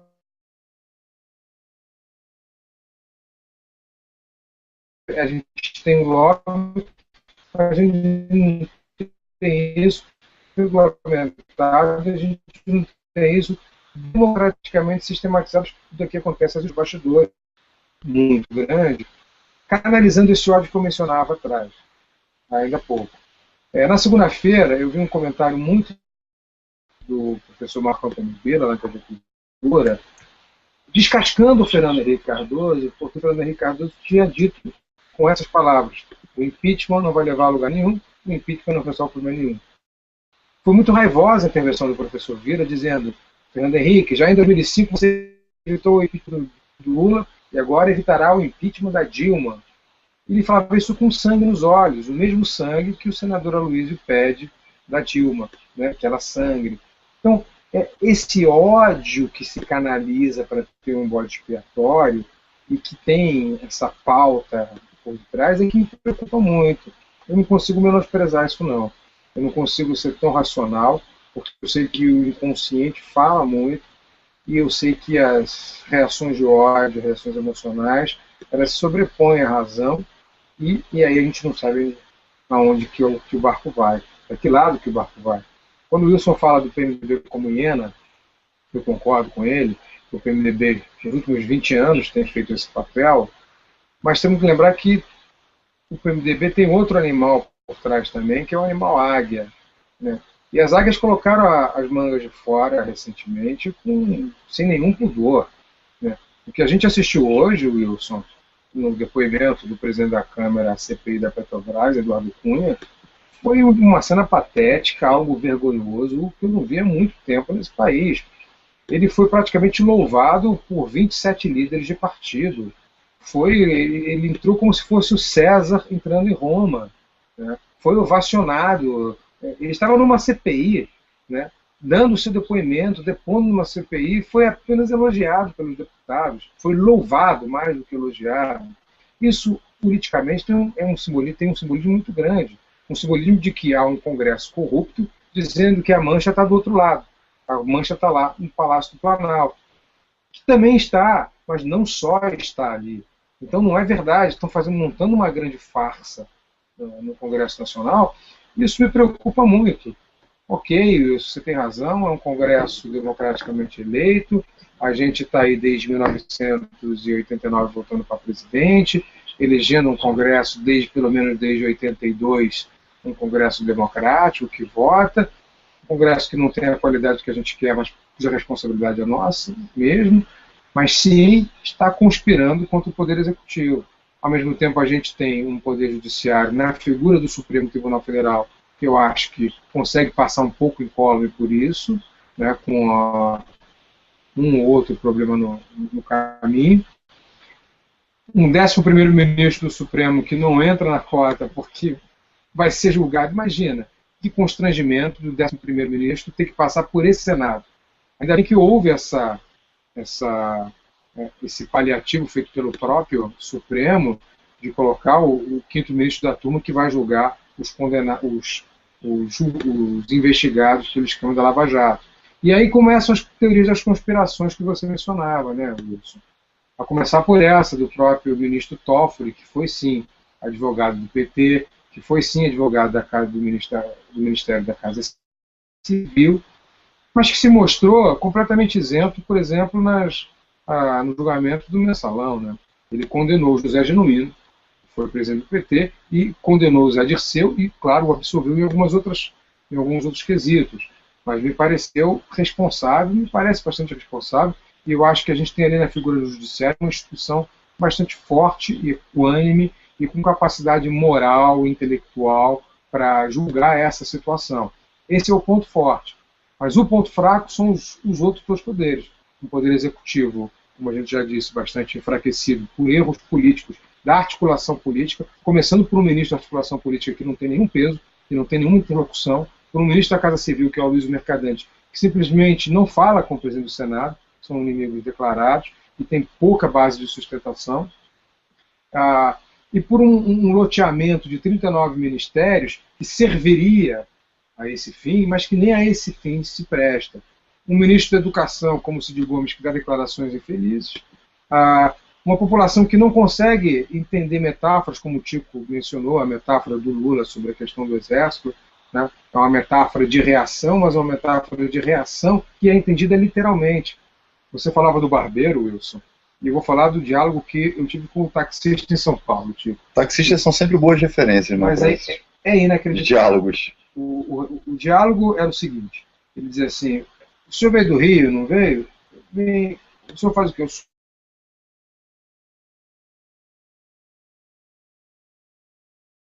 universitário, sou jornalista. O senhor sabe que a Dilma... Eu falei, não diga, isso é tudo, ele dizia.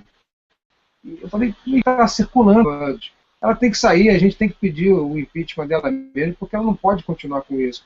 Então, repare, são lendas urbanas e absurdas, não? Mas são lendas absurdas que acabam permeando o tecido social e encontrando a teoria do bode expiatório. Então, são duas teorias, teoria da conspiração e teoria do bode expiatório, quando juntas, são muito perigosas. Eu concordo com você, Wilson, quando você diz que a gente tem instituições sólidas, não somos a Venezuela, mas eu sou mais pessimista com relação à preservação dessas instituições sólidas quando há uma histeria coletiva. E aí, voltando ao meu ponto como psicanalista. A histeria tem sintomas no corpo. A histeria tira as pessoas da razão. E a gente está vivendo um momento histérico. Esse panelaço de domingo era panelaço histérico, eram xingamentos. Aqui perto de casa eu não ouvi, mas eu recebi vários relatos pela internet de pessoas histéricas, com xingamentos de prostituta, e eu estou usando eufemismos, com relação à presidência da República. Isso é uma histeria. E a histeria, sim, pode levar a problemas políticos graves. E é contra essa histeria que a gente tem que se precaver e a gente tem que esclarecer. E a melhor coisa que a gente faz é o que a gente está fazendo agora. num hangout aqui pela internet, os recursos que a gente tem, com delay de áudio, nas universidades, programas de televisão políticos também, é tentar fazer isso, contra a histeria, o esclarecimento. O esclarecimento de que o impeachment não é legalmente possível nesse momento, o impeachment não é politicamente viável, o impeachment não existe. E o esclarecimento de que a população é quem perde numa crise institucional, numa crise política e numa crise econômica. O esclarecimento contra as histerias, contra essas lendas urbanas, né, as lendas do seu barbeiro e as lendas dos taxistas. A gente tem que tentar esclarecer isso e fazer com que essas pessoas entendam, as pessoas que vão à rua no domingo protestar, que o protesto é válido sim, que é protestar uma base da democracia, mas que o protesto não pode ter um impeachment como pauta, porque se tiver um impeachment vai ser a partir de uma histeria, e vai ter gente ali pedindo golpe militar também. E se isso se enraizar profundamente na sociedade, eu tenho muito medo sim das consequências que isso possa ter, e não sou tão otimista quanto você, Wilson. Eu acho que o Wilson caiu de novo, né? Não, estou online. Tá me ouvindo? Serviço de sabotagem no nosso hangout do Vocês estão ouvindo? Eu falo. que tá tendo um problema de áudio aí, mas enfim, ele caiu. Mas vocês estão me ouvindo agora ou não? Acho que para essa primeira experiência foi uma experiência de teste aqui, para a gente poder colocar algumas coisas em pauta no momento em que a sociedade está se organizando para protestar. Eu peguei, na verdade, quando estava vindo de São Paulo para cá para o Rio, algumas notícias dizendo que já existem rupturas, né, e brigas internas dentro da própria organização dessa manifestação do dia 15, no domingo. São 3 grupos que estão ali disputando, na verdade, a liderança desse protesto. Um é um grupo, se eu não me engano, que se dizem os libertários, que são os que teoricamente teriam começado ou teriam dado essa data do dia 15 como a data, e eles não são pró-impeachment, pelo que eu entendi. Aí a gente tem o outro, que são os revoltados online ali, que é a galera da intervenção militar, que esses aí muito me deixam consternados, porque eles multiplicam muitas mentiras na página. Já colocaram inclusive mentiras a meu respeito também, quer dizer, que sou uma pessoa pública, então eu sei quando a pessoa está falando uma verdade e quando não está, né? Então já fui a público várias vezes esclarecer com relação a essas questões. E um outro grupo que é o movimento Brasil Livre, alguma coisa desse tipo, que estão ali pleiteando a liderança desses movimentos no dia 15. Estou muito curioso com relação ao que vai acontecer, né, porque eu sempre busquei tentar mobilizar o povo, e sempre foi muito difícil. A internet não pode ser ignorada em nenhum cenário mais, porque a gente sempre, quando estuda história, mas não havia o elemento internet, que as coisas mudam de configuração, mesmo que elas se pareçam, aparentemente, nesse momento com o 64, né? E acredito o seguinte, que acho que vale a pena a gente, pelo menos para essas 300, 400 pessoas que hoje estão aqui resistindo a esses problemas técnicos que a gente está tendo, que a gente, de repente, consiga também, para finalizar agora esse hangout, desfazer essa nuvem, né, que foi plantada pelo outro lado que eu me refiro são as pessoas que estão usando de desonestidade intelectual para debater assuntos sérios, querendo comparar o Brasil a Cuba, ou querendo comparar o Brasil a Venezuela, e essa coisa toda de qualquer pessoa que não tem um pensamento igual vai morar em Cuba, ou então olha a Venezuela e tudo mais. Eu acho que existe uma diferença muito grande, até pelo próprio cenário político, a própria conjuntura, quando a gente vai analisar o Congresso Nacional, você não tem um PMDB que faz o peso da balança, na verdade, da democracia do Brasil. Ele tem essa função, muitas vezes, embora seja a hiena ou seja a águia. O PMDB não existe, por exemplo, na Argentina, um partido semelhante ao PMDB, ou não existe também um partido semelhante ao PMDB na Venezuela, ou nos países que estão aí, de alguma maneira, formando esse bloco que é chamado Bloco Vermelho.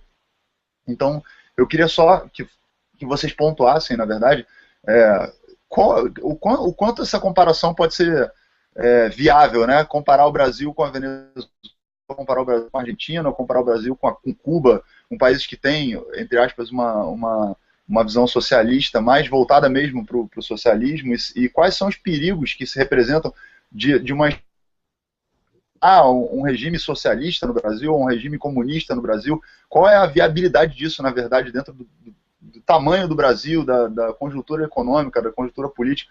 Eu queria que vocês falassem sobre isso, porque há essa lenda urbana também, né, de que vai haver um golpe comunista. A gente está em 2015 e as pessoas estão pensando que ainda existe a possibilidade de ter um golpe comunista no Brasil, e elas defendem isso de uma forma usando o bolivarianismo, na verdade, como nova nomenclatura. Minha ignorância, eu não sei o que é um comunista. Então eu gostaria muito que vocês falassem sobre isso, porque eu acho que essas 330 pessoas que estão aqui, elas podem ajudar, na verdade, a disseminar essa falsa impressão de que a gente está à beira de um ataque de uma ditadura comunista, ou de um regime que possa vir a ser o mais próximo do bolivarianismo, dessa coisa toda, desse demônio todo que é pintado, né? Então acho que o Wilson pode falar isso, depois o Felipe complementa, e aí a gente finaliza essa primeira experiência que a gente está fazendo no Hangout. Ok. Vocês estão me ouvindo? Ok. Eu vou desligar a mente, porque eu acho que funcionou melhor assim, certo? Ok. Não te ouvindo. Não mais. Os países que as pessoas estão, pelo menos os mais radicais da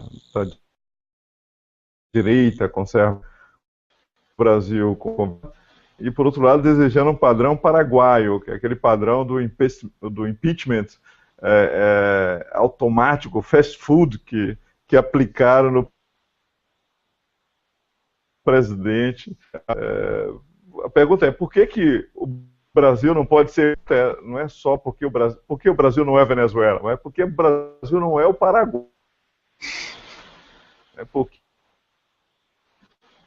a gente decidiu sapecar o impeachment nos peitos do presidente da República. Bom, primeira coisa, assim, eu não sei se os que estão presentes nos ouvindo aqui sabem.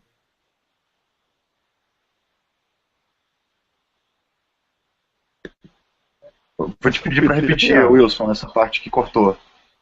O PT tem uma bancada de 513 deputados no Congresso. Ouviram agora? Não, cortou.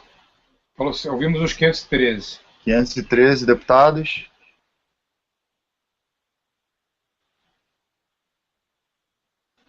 Cortou não?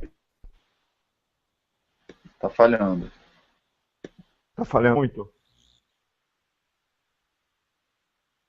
Você pode começar de novo, por favor? Alô? Oi? Pode seguir, Wilson. Estão me ouvindo?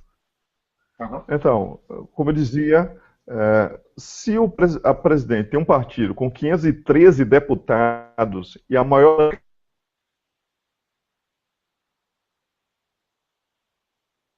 do Congresso, sentido. Segunda coisa, assim, o mood, o sentimento popular não governa, né? Governos, mesmo que entre em estado de histeria, de insanidade social, mas não governa. A pressão popular é mediada pelo sistema político. O sistema político pode manipular o sentimento para tentar obter vantagem sobre governos, mas ainda assim, inclusive o fato de ter dados. Então, é por isso que eu estou dizendo que coisas são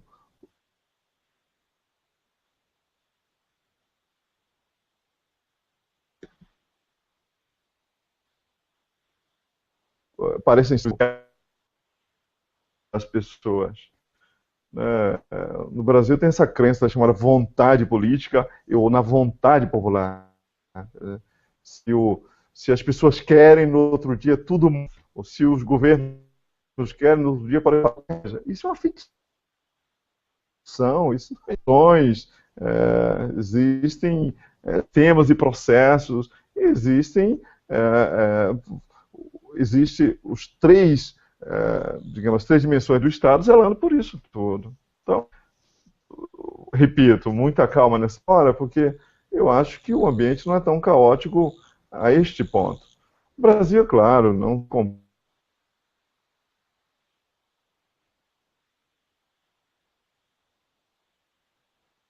voltando a pessoas que acreditam que o Brasil é um país comunista, viva a ditadura comunista, eles estão além do alcance desse hangout. Não há possibilidade, não há possibilidade de conversar com pessoas que produzem crenças dessa natureza. Não tem como, é com pessoas que têm crenças conversar, são além do patamar da racionalidade. Então, essas pessoas, não importa se diga, elas vivem numa situação de delírio, né, ensinada provavelmente pelo Olavão e pelos seus de que o Brasil vive esse domínio de todos em 1973, certo? Prestes Cuba tivesse mísseis prontos para lançar sobre os Estados Unidos. Quer dizer, essas pessoas estão atrasadas. Nos 50 anos, se querem acreditar nisso, porque isso tem vantagens argumentativas sobre os incautos, sobre os estúpidos. Mas não há como nós possamos convencer os estúpidos. Os estúpidos não se convencem. Para aqueles, porém, que estão lá de cá desse patamar, aí sim eu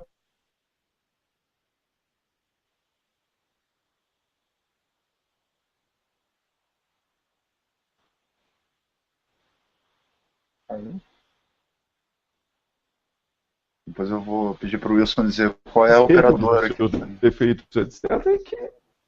Estão me acompanhando agora? Caiu novamente? Tá. Não, você caiu, mas voltou agora. Então, o resto é sandice, é delírio. Não há como pregar os delirantes. Agora, inclusive, eu tenho a impressão que é até uma vantagem que a ponta de lança desse movimento seja produzido por radicais com tamanho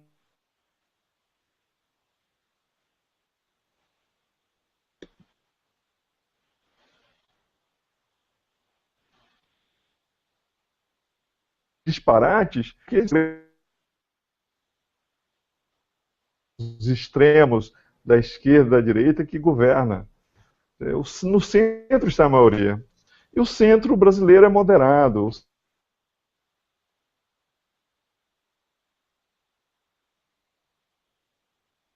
centro brasileiro não é.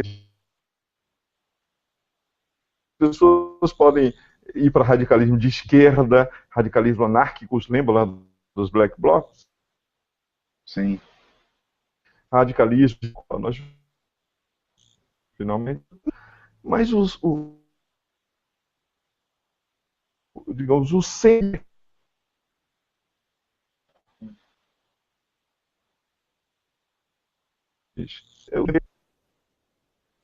Enquanto não surgir uma liderança com uma pauta mais moderada de descontentamento e de protesto contra o governo, não há a menor possibilidade desse movimento contra o PT matar.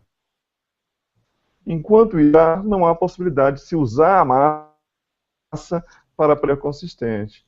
Então, no momento aqui é uma retórica, todo mundo lança um balão de ensaio, todo mundo tenta exagerar o tamanho do seu exército, das forças que estão do lado, e os moderados estão ali olhando, né, de um lado para o outro.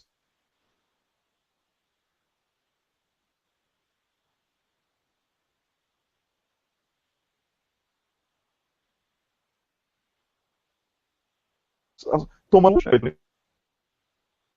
brasileiro, o centro político brasileiro, as posições mais moderadas. Então, eles estão olhando, né? Naturalmente, essas posições são sensíveis ao lado que o vento sopra, e os radicais estão cada vez mais, sobretudo da direita, estão cada vez mais gritando mais alto, né? E as pessoas estão se dando a certas ousadias que não se davam, porque acreditam que o ambiente social, na janela, senhora de vaca, É porque ele acredita que as outras pessoas vão aplaudir, porque senão ele não ousaria fazer isso. Então, certamente há um ambiente que produzir um clima de opinião ao PT, sobretudo nas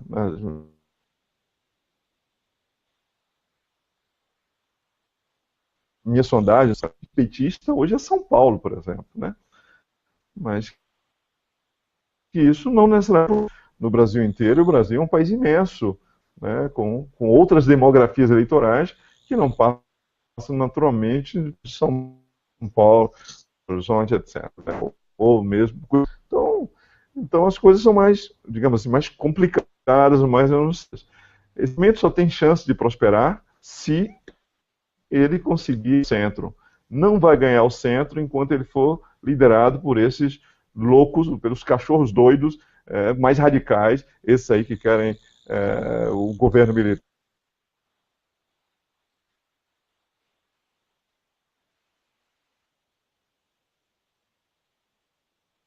Está intervendo otimismo. Né? Vamos ver se aparecem moderados desse lado ou do outro lado que podem um pouco puxar essas mobilizações, ou se o PT parece que também, né, para conversar com a população.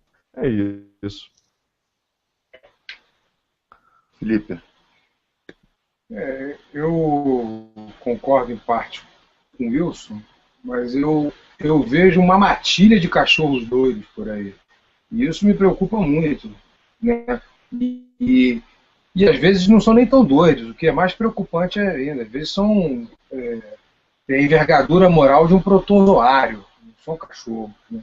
Eu vejo manifestações de delírio sobre o comunismo inacreditáveis. Eu já vi delírios de tropas venezuelanas na beira da nossa fronteira para implantar o bolivarianismo no Brasil.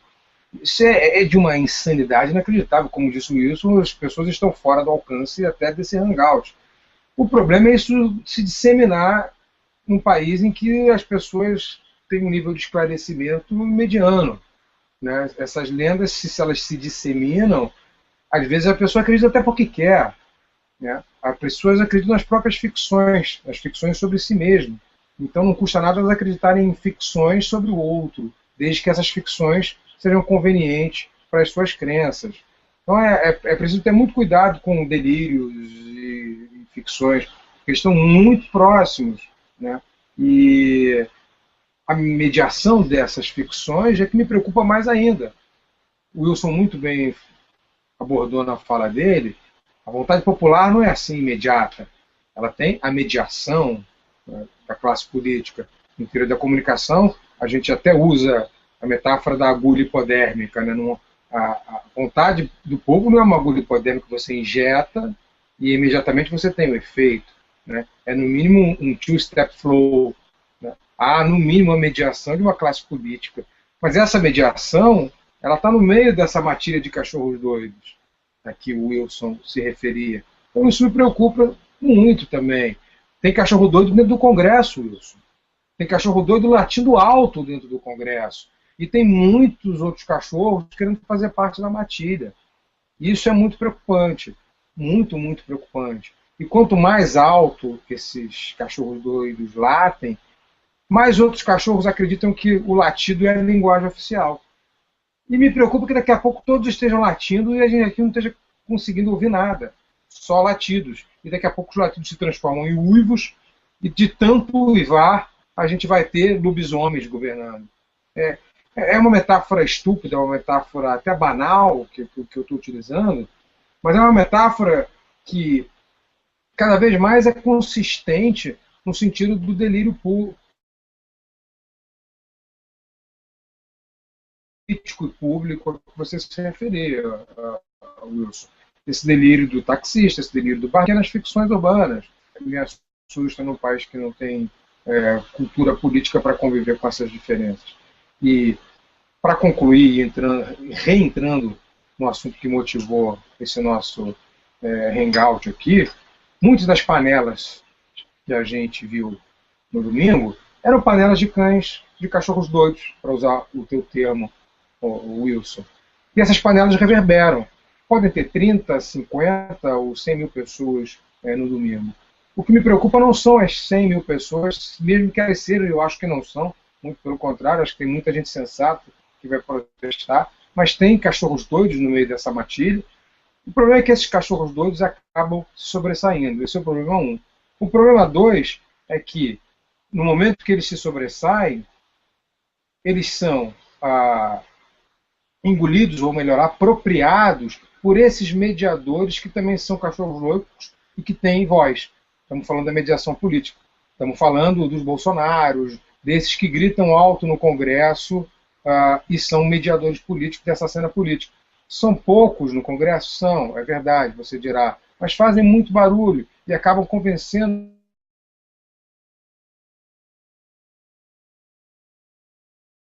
Isso a gente tem que ter muito cuidado.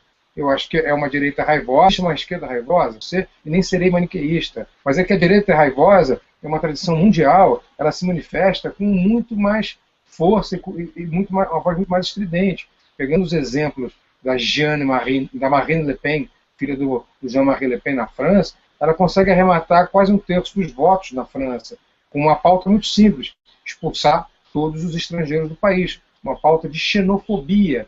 Então eu tenho visto muito isso nas pessoas ultimamente, né? Xenofobia, racismo, intransigência com o diferente, né? São características de delírio, de raiva, melhor, que eu acho que advém desse delírio que você mencionou, Wilson. Então eu como psicanalista, não posso menosprezar o delírio coletivo, infelizmente não posso. Acho que esse delírio tem mais poder do que a gente imagina. E, novamente, acho que a única arma contra o delírio, o único antídoto, que é melhor, o antídoto é uma palavra muito melhor que arma, o único antídoto contra esse delírio e essas ficções de projeto bolivariano, tropas da Venezuela na fronteira, cubanas, comunismo, é de uma imbecilidade atroz, né? É não conhecer a história, é não saber o conceito de comunismo, é não saber de onde vem Marx, de onde vem Lenin, de onde vem Engels, é não saber nada disso.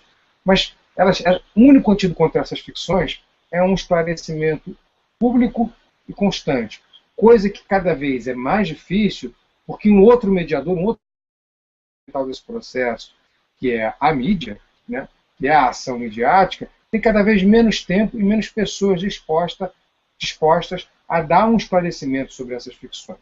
Então o antídoto é cada vez menor para um delírio que é cada vez maior. O que me preocupa é isso.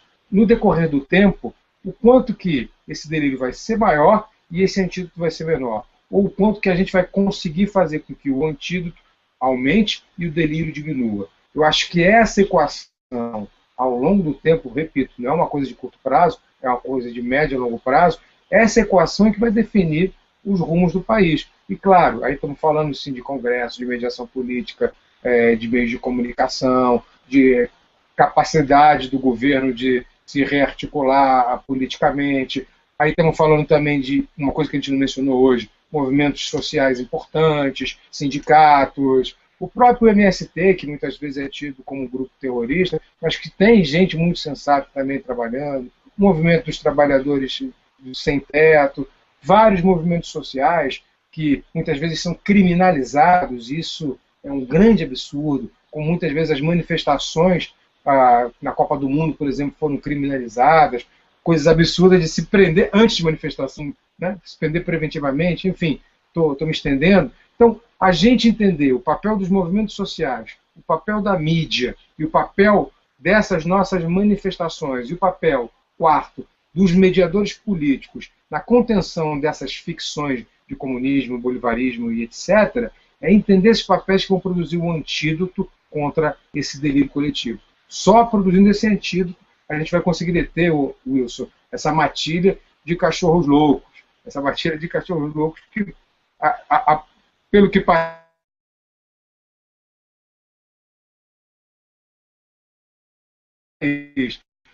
vamos botar um antídoto lá, ou então vamos mandar todos eles para a oportunidade aqui, que eu acompanho os dois nas redes sociais, recomendo que vocês acompanhem também. Depois eu vou colocar na página os links para as páginas deles, que eu acho que vale a pena acompanhar são esclarecedoras, ao contrário do que as pessoas estavam lá rugindo quando a gente anunciou o Hangout. Isso aqui não é um Hangout de governo, de defesa do governo, do PT, ou de alguma coisa nos moldes que as pessoas estão acostumadas a debater nas redes sociais de forma muito rasa.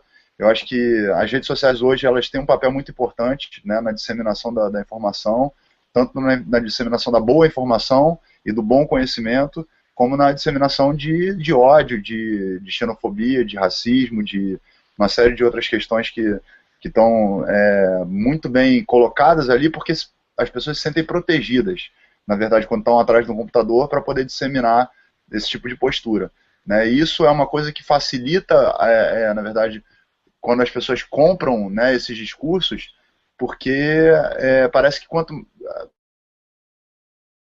assim, talvez, não uma subversão, mas uma comparação. Antigamente diziam que você repetir uma mentira repetida 20 vezes, ela se torna verdade, né? Hoje eu diria que uma mentira compartilhada 1000 vezes, ela se torna verdade no Facebook. Então é muito perigoso que as pessoas hoje estejam compartilhando conteúdos, compartilhando informações, sem dar uma atenção devida às fontes, né? Então você vê absurdos, assim, eu recebi um áudio no WhatsApp de um rapaz que era um tenente, não sei, um soldado, não sei o que é, que ele dizia que os soldados já estavam aquartelados, que haveria um golpe, que as pessoas tinham que tirar o dinheiro da poupança, que a presidente ia tomar a poupança de todo mundo. Quer dizer, as coisas se passam nas redes sociais numa velocidade muito grande, né, e as pessoas compram esses discursos de uma forma muito fácil, porque, na verdade, assim como a mídia quer vender o jornal, quer vender uma informação, no Facebook, e no Twitter, e nas redes sociais, no Instagram, as pessoas querem a aprovação, querem o like.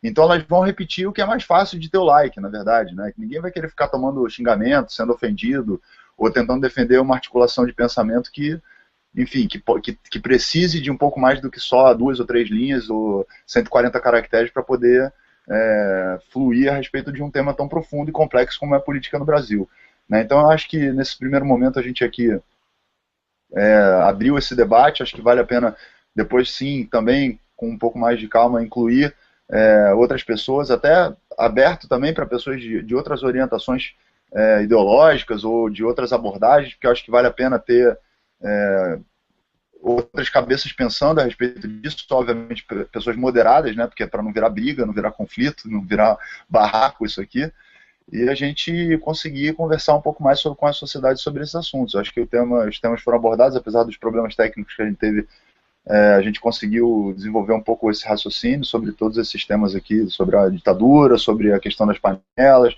a questão das classes sociais, quando a gente falou a respeito da ascensão dos mais pobres e das classes C, D e E, que tiveram, né, talvez pela primeira vez, condições de consumir aí nesse governo do Lula, mas hoje talvez não tenham tanto respaldo até de infraestrutura no país, né, que a gente está observando. E eu acho que a classe média foi muito afetada e acho que o PT ele é muito irresponsável na medida em que ele ataca a classe média e que ele despreza a classe média, né? Eu acho que a classe ela em 64 ela esteve sim ao lado desse movimento pró-ditadura, né, pró-golpe, mas nos anos 70, exatamente, da manifestação das famílias e pela moral e aquela conversa toda que a gente sabe. Mas nos anos 70 também, no final dos anos 80, ali no início dos anos 80, a classe média também se posicionou em prol do fim da ditadura, quer dizer, teve os movimentos de diretas e tudo mais que a gente viu, foram feitos também pela classe média. Então a classe média ela é maleável, na verdade, ela vai aonde, na verdade, há o furor, né? Então, eu acho que esse desprezo do PT à classe média vai custar caro ao PT, né? Vai custar muito caro, na verdade. E eu acho que a gente tem que dialogar com todas as classes, obviamente com todos, sem essa coisa de divisão, mas considerando que a classe média tem um poder muito grande na influência da opinião, dessa opinião pública, né? Principalmente hoje em dia com as redes sociais e todos esses recursos que a gente tem. Então eu fico feliz de poder abrir esse espaço para vocês poderem falar. Hoje a gente teve uma adesão aqui de 400, 500 pessoas em média, devem ter passado umas 2.000 pessoas ao todo aqui pelo Hangout de 2 horas que a gente fez, mas acredito que na próxima etapa a gente consiga ter uns recursos melhores, a gente já está mais familiarizado com essa ferramenta, é a primeira vez que eu estou fazendo, quem está transmitindo sou eu, então eu tenho que ainda me adaptar a essa ferramenta. Mas fico feliz por vocês terem aceito esse convite, eu agradeço aqui. Agradeço a todos vocês que participaram aí também, observando, mandando algumas perguntas. Na próxima vez a gente pode se pautar pelas dúvidas de vocês e pelas questões que vocês estão postando aqui no Facebook e nas redes sociais. E, enfim, acho que para o que a gente se propôs dessa primeira vez foi muito bem-vindo. Wilson, te agradeço muito por essa oportunidade. Sou um admirador seu e do Felipe.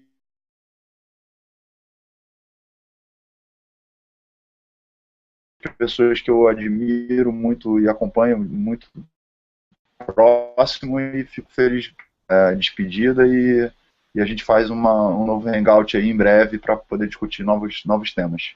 Vou começar com você, Felipe, depois a gente passa para o Wilson e finaliza. Tá? Obrigado a galera que está aí, que ficou até o final, e vamos que vamos. Só tenho que te agradecer, Tico. Eu lembro o dia que a gente se conheceu, foi no programa da Leda Nag, lá, o Sem Censura. Eu estava apresentando um livro meu, um dos meus livros, e eu disse para você isso, que você tinha uma participação importante na cena pública brasileira, que você colocava a tua cara a tapa.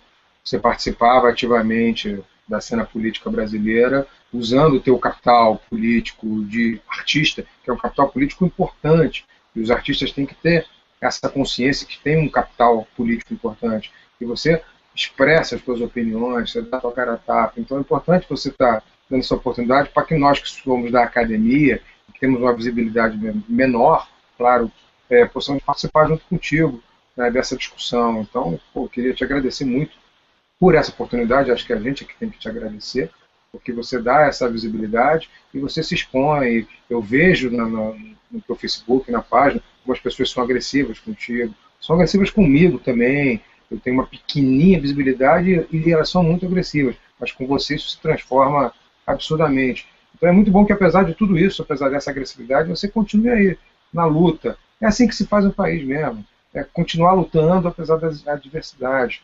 É muito bom que você tenha esse espaço e que divida esse espaço com a gente, que comungue essas ideias com a gente e que a gente possa dar esses esclarecimentos. E também é muito bom estar com o Wilson, que também é uma pessoa que eu admiro, foi líder da minha área, continua líder da minha área, mas liderou a nossa área na CAPES durante muito tempo, e eu sempre tive admiração pelos posicionamentos do Wilson, e principalmente pela coragem, porque a nossa área também não é uma área muito fácil, também teve que lidar com muitos problemas dentro da área, mas sempre foi uma pessoa vibrante e pensante dentro da sua vibração, vibrante dentro do seu pensamento, e sempre foi contagiante. Seus alunos falam isso, alunos meus que foram alunos dele me falam isso, e é um privilégio também estar com você aqui, Wilson. Muito bom ouvir suas ideias, muito bom compartilhar contigo esse momento. Obrigado a vocês dois e obrigado a todos que ouviram a gente aqui. Você, Wilson. Bom,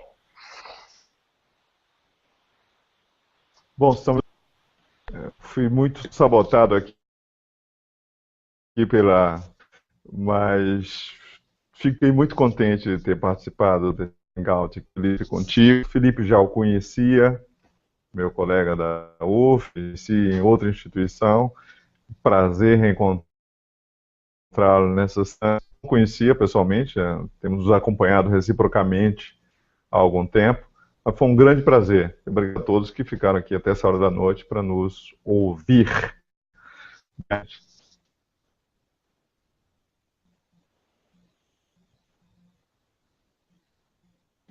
Agradeço a vocês dois aí pela sua oportunidade, a todos que ficaram aqui. E a gente se despede e se prepara para que na próxima vez a gente possa ter um pouco mais de conhecimento das ferramentas aqui, de uma conexão melhor, para poder oferecer um diálogo também mais fácil de ser entendido, né? Porque com essas interrupções todas que a gente teve, algumas pessoas acabaram saindo. Mas obrigado, Wilson, obrigado, Felipe, obrigado a vocês que estão aí também assistindo, que ficaram até o final. E a gente se fala em breve. Acompanhem o Felipe Pena e o professor Wilson Gomes. Felipe também tem bons livros, bem bacana de acompanhar. E recomendo a todos vocês aí que vocês fiquem ligados nessas ideias, nessas cabeças pensantes. Grande abraço, até mais.